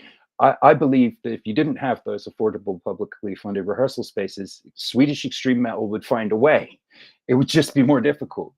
And you know, that's the thing with making things more difficult as well, is it also means they're less accessible to people with less money and time, right? So I push back and say this: you don't have Swedish extreme metal because you don't have the space to even think about doing something with no commercial viability whatsoever. Whatsoever. Yeah. I'm going to make the grossest sounding bullshit ever. I told you I lived in this warehouse. And some of the bands that made it, right? Some of the music they made is very hard to listen to. You know, pots and pans in the dryer. I wanted to make pots and pans in the dryer ass music. Right? I did. I got to do it.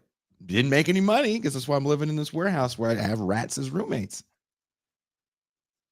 And even that, sadly, was about as expensive as what I'm paying for an apartment here in Mexico. It's insane how priced out people get at these spaces. So what do you get when you don't have the ability, unless you're super funded by someone, usually family? There's a great article in The Guardian. The working class can't afford to tour. Yeah, no, that I read that and it was absolutely brilliant. And all these things are very true. And it will be a disaster if this tier of venues close and it becomes less accessible. You know, in Britain, it's already become more difficult to tour in Europe because of fucking Brexit. Like all of these things are undoubtedly true. But I don't think they're going to stop people making music, and I don't think they're going to stop people having parties. You know, I just don't think that's going to happen. I'm in a way, I'm like more worried about, like I know a couple of really talented young producers and performers who just can't get their shit together to do a show because doing shows has not been the context in which their talent emerged. Like being bedroom producers is the context in which they learn to rap, learn to sing, learn to make a beat. These people are socially anxious, and COVID made them more so. You know, being locked up for a year with nowhere to go, I think affected the lives of people who were already quite terminally online and therefore quite terminally alone in a really powerful way.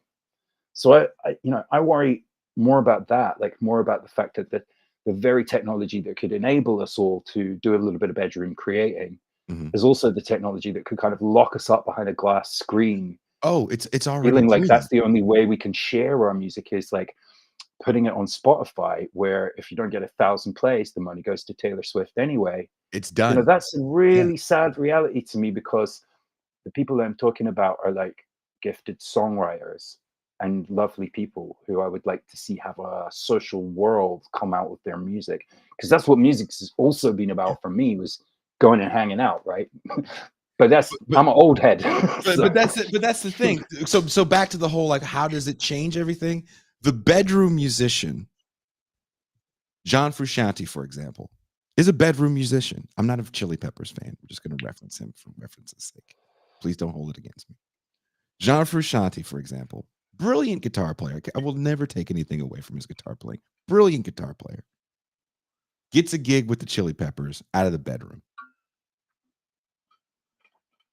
John Frusciante in 2024, that same type of genius player, can just either take a video. I'm sure you've seen a lot of these guys that take a video of maybe somebody screaming or doing something ridiculous that's popular on the internet and play riffs next to it. Or you can say, what would it sound like if Metallica played Taylor Swift? And those videos have millions of views. mm, A friend of mine, Randy Shaw, wrote this really interesting book called Generation Priced Out. And he wrote it after there was this horrible fire in Oakland, at a place called the Ghost Ship, which was this kind of gnarly artist warehouse community. And they would throw shows. If you've ever lived in a gnarly artist or in a warehouse kind of community,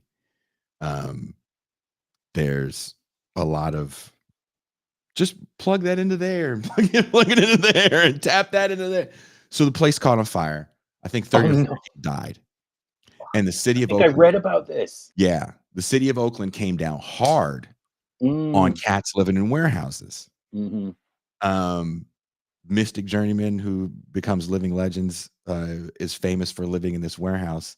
They didn't pay rent for 3 months. They threw these big parties or shows where it was $5. You got in for $3 if you bought them a pack of ramen so they could eat. And they saved their money, toured Europe, wow.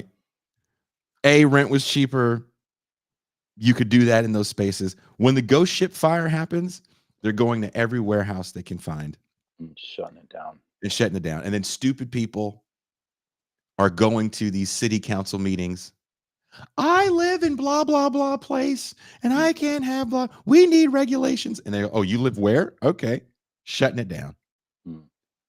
Of course, we stayed Yeah, silent in our I mean, in our in our yeah. place. But you know, house parties also is something that I'm seeing less of. I was still able to Mm, tour even 10 years ago and play some of the most fabulous house shows. If there's still house shows going on, if there's still a person that can pay rent or live in a house that people can F up, mm, that person is sacred. Make mm, sure they don't get kicked out of their place mm. because they're helping foster a scene. Yeah, And but that in goes away because the model is changed. So you're right. You can still be a bedroom musician. You can still record on the computer and do amazing things. You're right. These people don't go away. They're getting better. The stuff I'm seeing cats do now is just so incredible. But are they making albums? Are they making songs? Are they just noodling around so to that's things that the are already popular? I mean, that's the dream now, isn't it? Is that like you get discovered as a bedroom musician, and then the next thing you're on tour stadiums, you know? And in actual fact, like that's how the the bits of broadcasting and media that are set up to catch new bands, that's what they're looking for, right? Like untapped commercial potential, which means something you've seen before but done in a slightly different way. Mm-hmm. The idea of making your bones touring, that's going away. That is going away, and that is really fucking sad. And it's going to change the meaning of what it means to be an artist or to be in a band. And it's not, it's not just the little, kind of like semi legal warehouse spaces that are under pressure. There was an Edinburgh venue that, it's like a legendary Edinburgh venue, went back right to the 1960s. Where it used to be an independent cinema. Then in the 1990s, it was a gig venue. Nirvana played there. It's called the Carlton Studios. And because Edinburgh's a small town and there's limited places to build, we ended up building residential stuff all around it. Oh. And then there were noise complaints. Oh. And eventually the venue got shut down. Like that's how these places die, is through what follows gentrification, is like, it's all well and good having a cool nightclub in a cool neighborhood, and then it becomes gentrified. And then, families want to move in, and suddenly you can't have the nightclub there. Everywhere over a long enough timeline is going to become a suburb under capitalism, right? And so then your dream of making it is like, I'm going to go on Britain's Got Talent or the X Factor and get discovered. Or, I'm going to go through one of these pipelines. And then, before you know it, I'll be supporting Katy Perry. And those things are just not realistic frameworks for the achievement of your dreams. Neither are they a realistic framework for like your social life in your fucking 20s, when you should be making music and partying and, going in mosh pits and doing all that good stuff.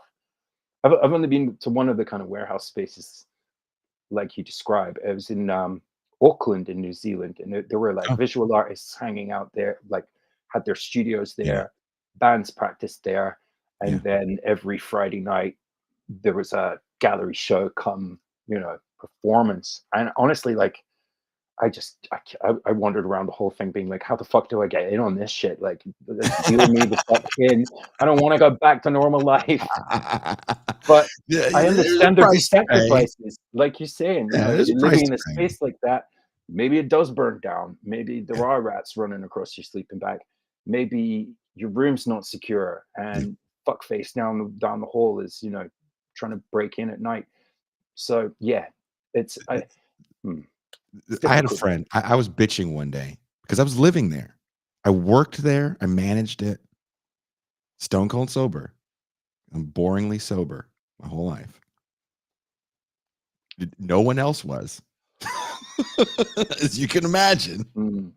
And we were open as a rehearsal space from noon to 11 p.m.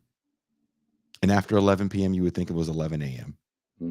Everybody, there was only a small handful of people that lived there, but that's when all the activity would be happening. And it was across the street from the largest homeless encampment in the city. So you can only imagine how insane that was. And I was bitching to a friend. My friend looked at me and goes, "You wanted to live a bohemian life? Be a goddamn artist. Shut your mouth up." This is what you said. I was like, all right, that's fair. That's fair. That's fair. Can't complain. Then you're right. Okay. Yeah. And those things, there was amazing times. I'll never forget walking down the hallway, distraught because our recording microphone broke, and Bill Gould from Faith No More sees me. He goes, "Hey Jay, what's up, man? What are you working on? You back from tour? I didn't even know you're back from tour. What are you working on?" It's like, "Oh, Bill, we're trying to record. You're trying to record your mic, bro? Oh, fuck. Follow me." We run into their room. He takes the vocal mic out of their booth, gives it to me. He goes, "We're going to Japan. Just keep it forever." Amazing. That can't happen. No, that's not gonna if you don't have spaces like this. Yeah. You know what I mean? Spaces like this sometimes are like these really cool magical places where I had no problem knocking on somebody's door and be like, "Hey, that's dope." And on the same hand, they had no problem knocking on my, "Hey, that's pretty good." I remember watching these metal kids, super technical metal band. I forget what they were called. And across the hall from them was kind of a jazz fusion, kind of funky thing playing of much older Black musicians. And whenever one would pause, they would listen to the other. And at a certain point, they both kind of stopped. You know, you take a break when you're practicing these hot little. There was no AC in these things, and they just sat there and chatted each other up, gave each other props. That's kind of the magic of these places, I mean, you know. that's the scene. That's what you're That's the scene. describing. Yeah. Whereas what happens now is more akin to a microgenre, which is more akin to a hashtag. So the Oof. people making the music that sounds the same might not be geographically in the same place, and that can have its advantages or disadvantages. I don't know, man. It's difficult as an old head, as one of these people who does remember the pre-internet era, for us to fully grip the kind of cultural futures that are being created for Mhm. for and by people younger than ourselves. And so I try not to like stand in judgment too much. I mean, maybe this brings us full circle. In the early 2000s, I tried to write a dystopian sci-fi novel, a post-apocalypse novel, Mhm. and in that novel, I tried to figure out like where I was going to locate like hope for the future, and I located it in raves and quarries because that was what I was doing at the time. Every weekend, That you know, still I was sounds dope, though. I was like, this thing that I'm part of that involves standing around some speakers and listening to stuff that goes thump, thump, thump Oh, while all ecstasy night. floods my system. I'm pretty sure Mhm. that that's how we're going to survive as a species.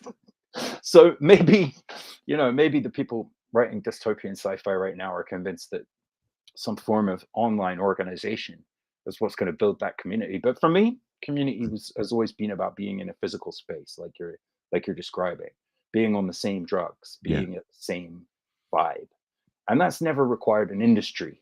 I don't No. think It's necessarily. an It's industry it's on its helpful, but it's an industry of itself of weird celebrity that isn't celebrity like you see in the rock world because it is yeah, so all of it's so monotonous. They're the yeah, biggest festival in North America is not Coachella, it's mm, EDC. EDC, when I was working EDC, was about 175,000 people a day. I could believe it. Yeah, Um, Older than you think. I was shocked at the age. It wasn't all young people. There's a good amount of young people. Definitely a lot of drugs. Uh, but that's another thing. I mean, we're kind of the last generation of hedonists as well, right? Like you think? Cripes, man. Like, yeah, I've got nieces who are quite young now, and they're straight arrows. Like it's not like they don't drink, but they don't party really. And like we partied so much when we were in our early 20s, that was kind of ridiculous. And so, yeah, there's a sense that the cultural values are different for the generation below us because of what's available to them. And it Mhm. was the same for us. Like we made that culture, like I caught Yeah. the tail end of rave culture, so I couldn't say I had any hand in making it, but I experienced a culture that had been made from what was lying around, you know? And that's the same for everyone alive today too. And it takes us back to the idea of, are utopias or dystopias like useful allegories or not?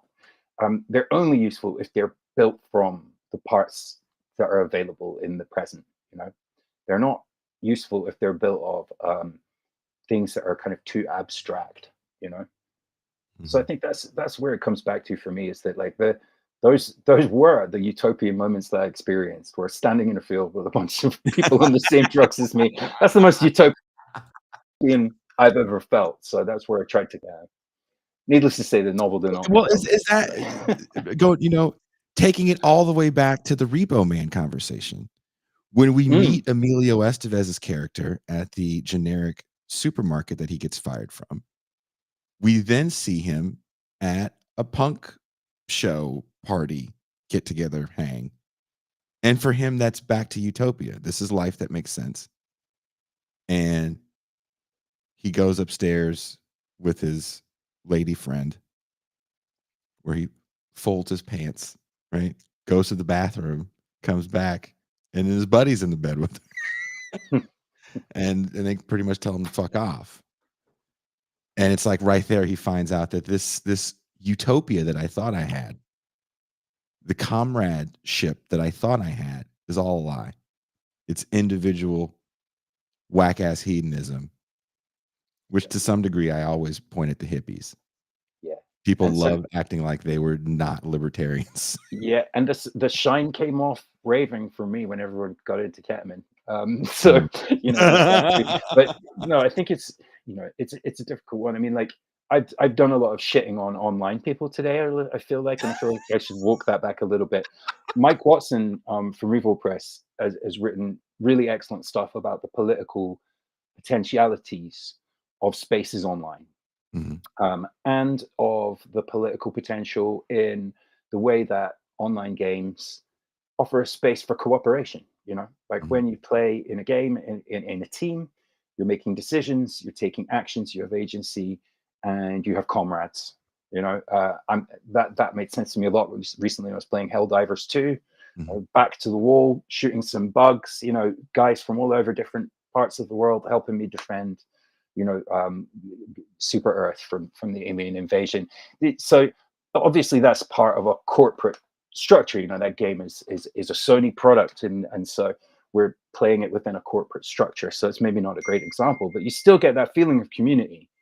The question is there a way of making a space for online communication that can give us real comradeship? I think that's what Mm, Mike is trying to drive at when he's writing about this. mm, And I don't know if it exists yet. If it does exist, it's probably, a latent potential in things like Discord servers, places where people play things like Minecraft and Roblox, which are mostly, kids things. Those probably have more potential as political spaces than some of interesting. the places we think of as, you know, um, traditional political spaces. And I wrote about that in the book too, in terms of Mm, like who could own the metaverse. It's kind of a race to own the online space where we spend time and spend money. Um, but we're not just spending money there. We're not just consuming there. We're not just passive consumers. We can also cooperate. We can build together. We can share together. We can play together, and we can organize together. But that's going to be much more difficult if those are, corporate owned, if they are mhm, corporate run. That was the great genius of Tim Berners-Lee when he invented the internet browser, was that this was a kind of decentralized technology so that everybody could get in and use it. He's a bit of a maverick. If we get somebody who can create a metaverse that gives us a meaningful place to spend time online as avatars, engaged in real creative or political or whatever artistic work, if we can create spaces for that, we have to do it now, really, because that online space is already being colonized and like marked out by corporate interests. So I'd be interested to see if a space like that opens up. I think at the moment it's probably like more of a latent potential, um, but I'd certainly like to see it happen. I mean, I'd be lying if I said I didn't enjoy kind of the community we're trying to build here on in this space. It's a perfect example. Yeah, Yeah, like it's not just a broadcast channel. yeah. It's the comments. It's the follow-ups between episodes. And I mean, the most fun we do a movie night every month on Discord for, patrons of the show, and we watch a movie, and then the most fun is the discussion afterwards. Not all the time we watch like serious movies. If I'm in charge, there's a lot of fuckery. I think we watched like Ninja 3: The Domination with me. classic. But how do you build cadre? It's not serious all the time. You do Yeah, have to have fun. It's okay to have fun. There used to be communist bowling leagues. We always would have to remind people. yeah. Now, David Gonzalez in the comments there saying Steve Bannon got interested in using online youth culture, teenage boys and young men, for the right wing by watching what happened with World of Warcraft, and that's very true. I think that like Whoa. it's Gamergate was an example of something that happened in the kind of online ecosphere, the gaming ecosphere, that was then very much jumped on and weaponized by the far right. You know, so that indicates as well that like there is political potential in those spaces, particularly if like even if you're coming at things from an identity politics point of view, and the constituency that you really want to reform, change, make less toxic is you know young cisgender white men. You're Mhm. going to find a lot of them in online gaming spaces. And that's why Bannon is going for those spaces, is because he wants to get to those guys first. He wants to win hearts and minds. So I think these are valid questions for the left. Who lives where online? Who owns those spaces? How do they interact? How do we reach them? Is that even possible, with I think the left cloud-based is afraid. politics? Do you think the left, and I'm so I am going to end with a question about the book. and I we've think, gone quite far. look, in all fairness, if you guys are enjoying this conversation, you will enjoy the book because it is an easy to follow book. It is an easy read. It's a short read. It's a brief read. It's a series of essays. Again, wherever you're watching or listening to the show, there's links in the description to the book. Does it feel to you that this current iteration of, let's say, left intelligentsia is more concerned about meta conversations and less concerned about individual conversations? And I say that in regards to people like Jordan Peterson, Andrew Tate, Joe Rogan. These people speak to the individual. I despise what they say. Yeah. But there's something to be said about their ability to try to speak to groups of people. There's not a lot of abstract thought when those cats talk. A lot of it's fuckery. But do you feel that no one wants to talk like that? It's difficult. Let's take Rogan. Okay, let's take Rogan. I'm going to say that I'm a Rogan listener. Sure. Sure. I also think that there's probably nearly no one else able to do that kind of 4-hour conversation that he does. And I think like some of the guests are worthy of that attention and some aren't. I certainly don't listen to every episode. And I tend to avoid the ones where it's, right-wing politicians, people like that. To be honest, my favorite ones are the ones with the wrestlers. Although I'll indulge some. Oh, the Hulk Hogan fuckeries, just Hulk Hogan bullshitting. Right. Now, here's the problem with Rogan. Mm-hmm. Rogan's a hit with me because I too sat in college dorms, as university dorms, as we call them here, in my 20s in the early 2000s, smoking weed and laughing and talking shit and saying edgy stuff. And that's all Rogan's doing. He's just asking questions, man. And it plays really well. And it's a comfortable space for me. And I'm always going to be interested. And then, you tune into the wrong interview and he's, given that same comfortable, welcoming, ha ha ha kind of background to like Robert F. Kennedy Jr.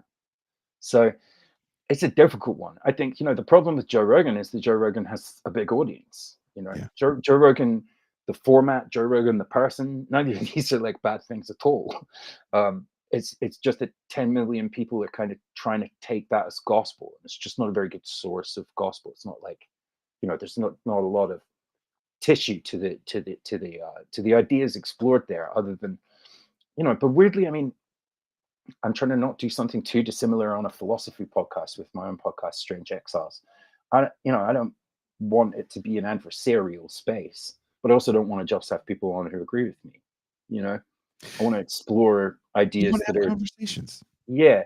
So it's a tough one in terms of like the left. I think like I had probably quite a monolithic and negative idea of what the left had become until I started engaging with podcasts like yours, with places like Theory Underground. I think like there's more than one left, and that's both a problem and it's absolute saving grace at the moment, is that you can find a space for yourself, which is maybe more accommodating of heterodox positions, or more accommodating of jokey humor, or more accommodating of really, really, really challenging, like, I've seen people talking about like MAGA communism. Is that a thing that exists? I'm not sure if it's a real thing that exists, but there are certainly people identifying as that online. Yeah. So yeah, it's been interesting for me. I think like a plurality of left spaces have opened up for me recently in a way that's made me feel less antipathetic to, I guess, like your cliched idea of woke leftism, for want of a better word. There's some quote unquote diverse voices, in this space. But I do feel like a lot of times people speak in abstractions. And when I watch, because I watch fight stuff, Mm. and there is a line. If you watch combat sports, you're gonna get Joe Rogan stuff, Yeah. and then you're gonna get the stuff that's adjacent to that, which might be Tate, but it's definitely gonna be people that want to be Rogan, that want to be Tate, Mm. and it's a very toxic atmosphere. Even when those guys talk about fighting to a certain degree, not everybody has really good takes in the fight space. Tate's a difficult one. I mean, I could Oof. probably talk about Tate for a long time. I think, why is Andrew Tate successful? Andrew Tate says to young men, it's not just okay to be a young man. It's a good thing. You should celebrate it. It makes you powerful. And literally nobody else is telling young men that. So why are you surprised that your children are going to Andrew Tate? Why are you surprised that young boys are taking in all of the toxic, negative, violent, macho, misogynist, regressive bullshit that comes along with that message? You know, these kids are susceptible to that propaganda that he's selling, because nobody else is telling them it's okay to not be ashamed of themselves. That's the single reason for Tate's success. It's nothing to do with toxic masculinity, in my opinion. And I think it's a really dangerous situation that we've gotten ourselves into with stuff like that. I think that we're only going to see more Andrew Tates, and I think he's a bit like a Hydra. If you killed him, another 10 would take his place. Oof, that's frightening to think. I'm People are really, they're really, like this, really they're waiting. interested in that. Like They're the like, whole world of Andrew Tate, inceldom, how mm. that interacts with what nihilism means in the modern world. That's actually something that I'm really, really interested in the process of writing another book about. So I'm definitely not going to get into too much detail here. But there's a yeah, you know when people steal that idea. There's a thing that Tate did that just shook my head. I was like, would this happen in the left space? So there was this kid, I can't think of his name. He's got one of those names, you know, like Turtle Fuck, you know, and he has a dumb name and he just says mean shit online. And Turtle Fuck, whatever his name is, started getting in with these big time streamers. There's a guy named Sneeko, big time streamer, and all they are just trolls. Yeah. They say things in online spaces, and sometimes they'll go and try to back it up, and they're willing to get hurt for the views, right? And these other podcasts, there's not a lot of two screen. A lot of it's just one screen, people in the same place. And this kid would just say mean shit that was just mean shit to be mean. And he was like this big, maybe he's 18, yelling at everybody. Everybody's a whore. Fuck everybody's mom. Just the kind of shit you've said when no one's ever beat shit out of you. Right? Which is what online is. If you get someone harass me online, close your computer. They're never going to come see you. No one's ever going to come see you. I don't care who the person is. I don't care what they're saying about you. They don't want to see you in real life. That is why they're online. Just remember that. Anyway, this kid got caught. He was out in the world. A couple other kids saw him. Hey, you're Turtle Fuck. Yeah, I'm Turtle Fuck. Beat shit out of him. Started streaming the ass whooping, I think on his phone, which is kind of funny.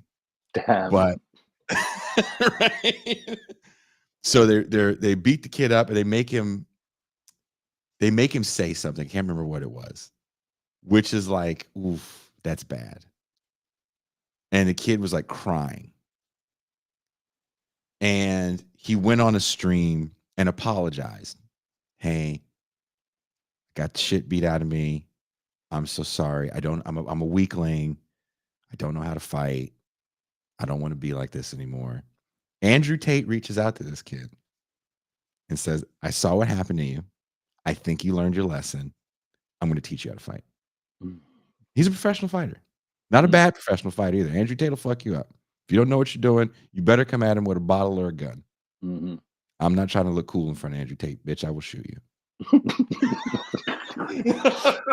The best thing for him. Yeah, there's no games here, man. I'm not trying to be cool in front of you. Fuck you.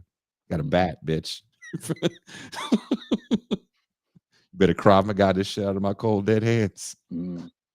No, it's a difficult one. It's a difficult one. I think like people like Tate can only exist in a vacuum that we create. That's Yeah. what I think. And that means that anything he says and any influence he has, it's kind of our fault because we haven't got an alternative to him. And I think that's one of many things. Like it's all well and good to say, well, Joe Rogan's bad. Joe Rogan platforms the right wing. Joe Rogan spreads misinformation. Joe Rogan spreads lies about COVID. Mhm. Great. Who's our Joe Rogan then? Who do we Nobody. counter that with? It's nobody. Same with Tate. Like my argument back is just like, okay, Tate's a piece of shit. We can all agree on that. Who have we got? Who have we got on our side that's like Tate, right? Because they're just, that's just the nature of it, right? That's just the nature of it. Like you can't tell people not to like chatting about ultimate fighting. you can't tell young men not to admire fast cars, but you could probably teach them to treat women with respect. Mm. You're going to have to think about how you come across with enough charisma Mhm. and meet them in the right place, the place where they want to meet you. Mhm. You can't bully anyone over to your side. Or at least that tactic's not going to last long, and most of the good people aren't going to fall for it. Mm. Mm. That's oof. When you say, well, who do we have? When you start looking in this left ecosystem, no one comes anywhere near. Mm. And this show, by the way, is listed as a music show for the audio only podcast. Back in the day, Apple used to just throw the genre on you. And so it was a music show. And we changed it at one point a few years ago to a news show. And we lost thousands of views because then it put us in this different set of shows. Yeah. And if you looked at the top 200 on Apple, it was mostly right-wing people, right-wing adjacent people, and then actually big-time produced NPR like news shows. Mike Watson's written about this too. The right has for a long time been better at memes, right? So this is something that Mike proposed is that the left needs to learn to meme, that it needs to be able to participate in that culture in a dynamic way that's fun, that makes people want to get involved. And I think the seeds of that are there. There's fertile ground from which a left Joe Rogan, a left Andrew Tate, although God forbid, like even saying those fucking things makes me cringe a little bit. But someone on that level of popularity and credibility with people, somebody who could coalition build, somebody who could change the conversation. I think there's fertile ground for it. It's just a question of how it's going to happen. And there's still a lot of people, I think, who are afraid to, in the current climate, like be themselves. I want to see more of people being themselves. And happily, I've found more of it than I expected to find once I started looking, including your show. I hope that I make an appearance on your show. Oh, yeah, we definitely got to do the swap. Hint, hint, hint. I want to end with this. I know it's late where you are. It's Saturday, so you probably have cool things to do. I wish I knew.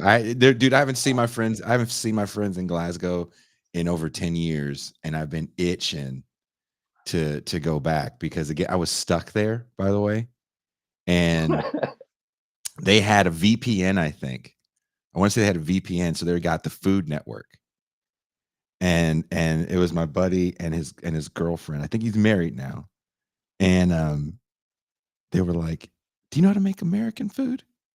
It's like, "Fuck yeah, I used to cook professionally." They're like, "What is meatloaf? Can you make this meatloaf and pull like what is we see this shit on these cooking shows? It's actually pretty good, some of this American shit." And so, no bullshit, they lived next door to her mom and dad, and we had we had no money, and so the woman called around. She said, "Hey, we have Americans here, and they're gonna cook for us. Will you buy the groceries?" So the mom she was like, "What do you need?" And I would make a list of things. It's so great. And for I want to say 2 weeks, I just cooked. I just cooked whatever they saw on Man versus Food. Would try to replicate as best I could. Amazing. Because a lot of people don't know you can smoke meats in an oven. Mhm. And that was how we earned our keep in the wonderful city of Glasgow, and then playing little impromptu shows here and there at some. I don't remember the names of some of those places, sadly. It's thankfully one of the few places, in the UK that still does have a few of those mid-level venues. You can still put on a night relatively cheaply. Loads of sound engineers. You can find a drummer if you're in a band and you need a drummer. You can find one in Glasgow. Revolutionary. So long may it continue like that. And I was actually sitting in Nice and Sleazy's, which is maybe one of the places we Yes, went to play. yes! Oh my god, I think I have a picture of it somewhere here. So I was sitting Yes, in. I do, I do, Yeah. So I I was sitting do. in. March I was, 22nd, I was, 2013. We were at I, Nice and Sleazy's. yeah, man, it's a legendary venue, and Ah! I was sitting in it not that long ago, and it was like early evening. Bar was just opening up, and I was looking around, and everything's scrawled in graffiti. Everything is like there's nothing corporate about it. It's just that Mm-mm. it looks exactly like a place that for 35, 40 years has had bands coming through it and mentioning themselves with markers on the wall. And downstairs there was like some kind of doomy sludge rock type stuff coming up. Somebody was sound checking, and I was sitting in there, and I honestly, I already felt like I was sitting in the past. I already felt like this is a thing that in the world that we live in now shouldn't exist, and I'm very glad it does. But it already feels like it's gone, and I feel like that's quite a good metaphor for the feelings that led me to write this book. Mhm. Is that you can find yourself quite a lot at the time now. I think like looking around and just saying, how long have we got left of this? When I see a deer, if I go running up in the hills and I see a deer, which does happen once in a while, such a moving experience because you just wonder how much longer you're gonna encounter deer. Um, so trying to process feelings like that, I think, is really important. And yeah, I hope the book is an unflinching look at that also manages to come out on the other side with a little bit of hope as well. So that's what keeps you fighting a good fight? I think so. Yeah, I think so. I think I'd say at the end of the book that the thing that fucks you up really is trying to predict things. We should Yeah. accept, I think, a little bit of mystery about what the future holds, and allow that mystery to let us look sharply at what's actually all around us in all its beauty and majesty and terrifying possibility.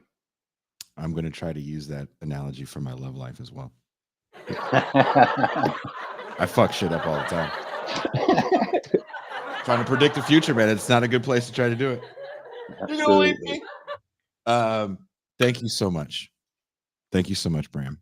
Thank you. Uh, This has been an absolute pleasure. I hope I didn't go off the beaten track too much, but no, it's been lots of dude. fun. Hey, hey, we're not 3-hour Joe Rogan today, but this is the Saturday free show at TIR where we try to go over the usually allotted hour and change that we do for the main show. There is no patron champagne room, as we call it, because I'm such a music dude that for patrons only, we go to the champagne room where all the weird sex stuff happens, aka all the dick jokes. So we couldn't do that. You're an international guy. I asked Mike, and shout out to Mike and Dan. I'm hell of excited for both of you. Mike's been on the show, Dan's been on the show numerous times. I'm super excited for Revol. I I should have just say there, I've had a read of Mike's new book, and I got to say, I think it's my favorite of his. It's absolutely fantastic. It's about addiction and online culture, and among many other topics. But yeah, it's really been amazing working with Mike. I hope that other authors on the left can find a home there with Revol. It just as an author, working with them has been a tremendous experience, and an absolute privilege to work alongside the authors of Mike and Dan's caliber. Yes. So yeah, shout out to Revol, absolutely. Yes. I'm excited. There's a left ecosystem that's doing great stuff. Sadly, you know, um, we don't have the funding, but to your point earlier, there is still great shit out there. Yeah. There's people like yourself. I love the way the book was put together. It's a very good digestible series of essays. As you saw earlier, my good friend Alex Herbert and I are putting together our own book about punk and politics, and we wrote. I really enjoyed the first excerpt from that in Sublation. Like that is 100% in the Venn diagram of my interests. So I'm looking forward to the full book. That's what we're gunning for. We're hoping, we're like, hey, we're like, let's write something not for like for cats that listen to this music. Let's write something for cats that listen to this music. See what happens. So I am working on a chapter on Repo Man. So take that. Again, Bram, thank you so much. Thank you guys for watching. I'll be back next week with Alex Herbert, and we will be talking about his Lenin in 45 volumes. Ben Burgess, I believe, will be here Sunday to do a philosophy for the people. If you didn't see Ben Burgess, Teray Reed, and I, we're talking about one of the best Christmas horror movies of all time, Night of the Comet. Bram, have you seen Night of the Comet? I don't think I have. I need to go and see that. Shit. It's on YouTube. Just fucking hang up with me. Watch Night of the Comet. I love it. I love it. 1984. So good. Peak Reaganism. That's a hell of a year. Gremlins. Yeah. Terminator. Am I right? Nightmare on Elm Street. Oh, dude. 87 could almost give it a run for its money, though, surely. I'm doing a show on the horror movies of 1984. I'm just letting you know this in case you want to stay. Unless you want to have some of these raver days flashbacks and do a bunch of drugs I've never heard of and stay up for the live stream. Yeah. Bram sure is talking fast tonight. Now that would be a flashback to the old days for sure. Why is he running in place? Mommy, my eyes look funny. Yeah. Thank you so much, man. Hey, everybody, enjoy your weekend. Wherever you're watching, listening, there's a link in the description. It's the first line is the book link. Get it. We are out.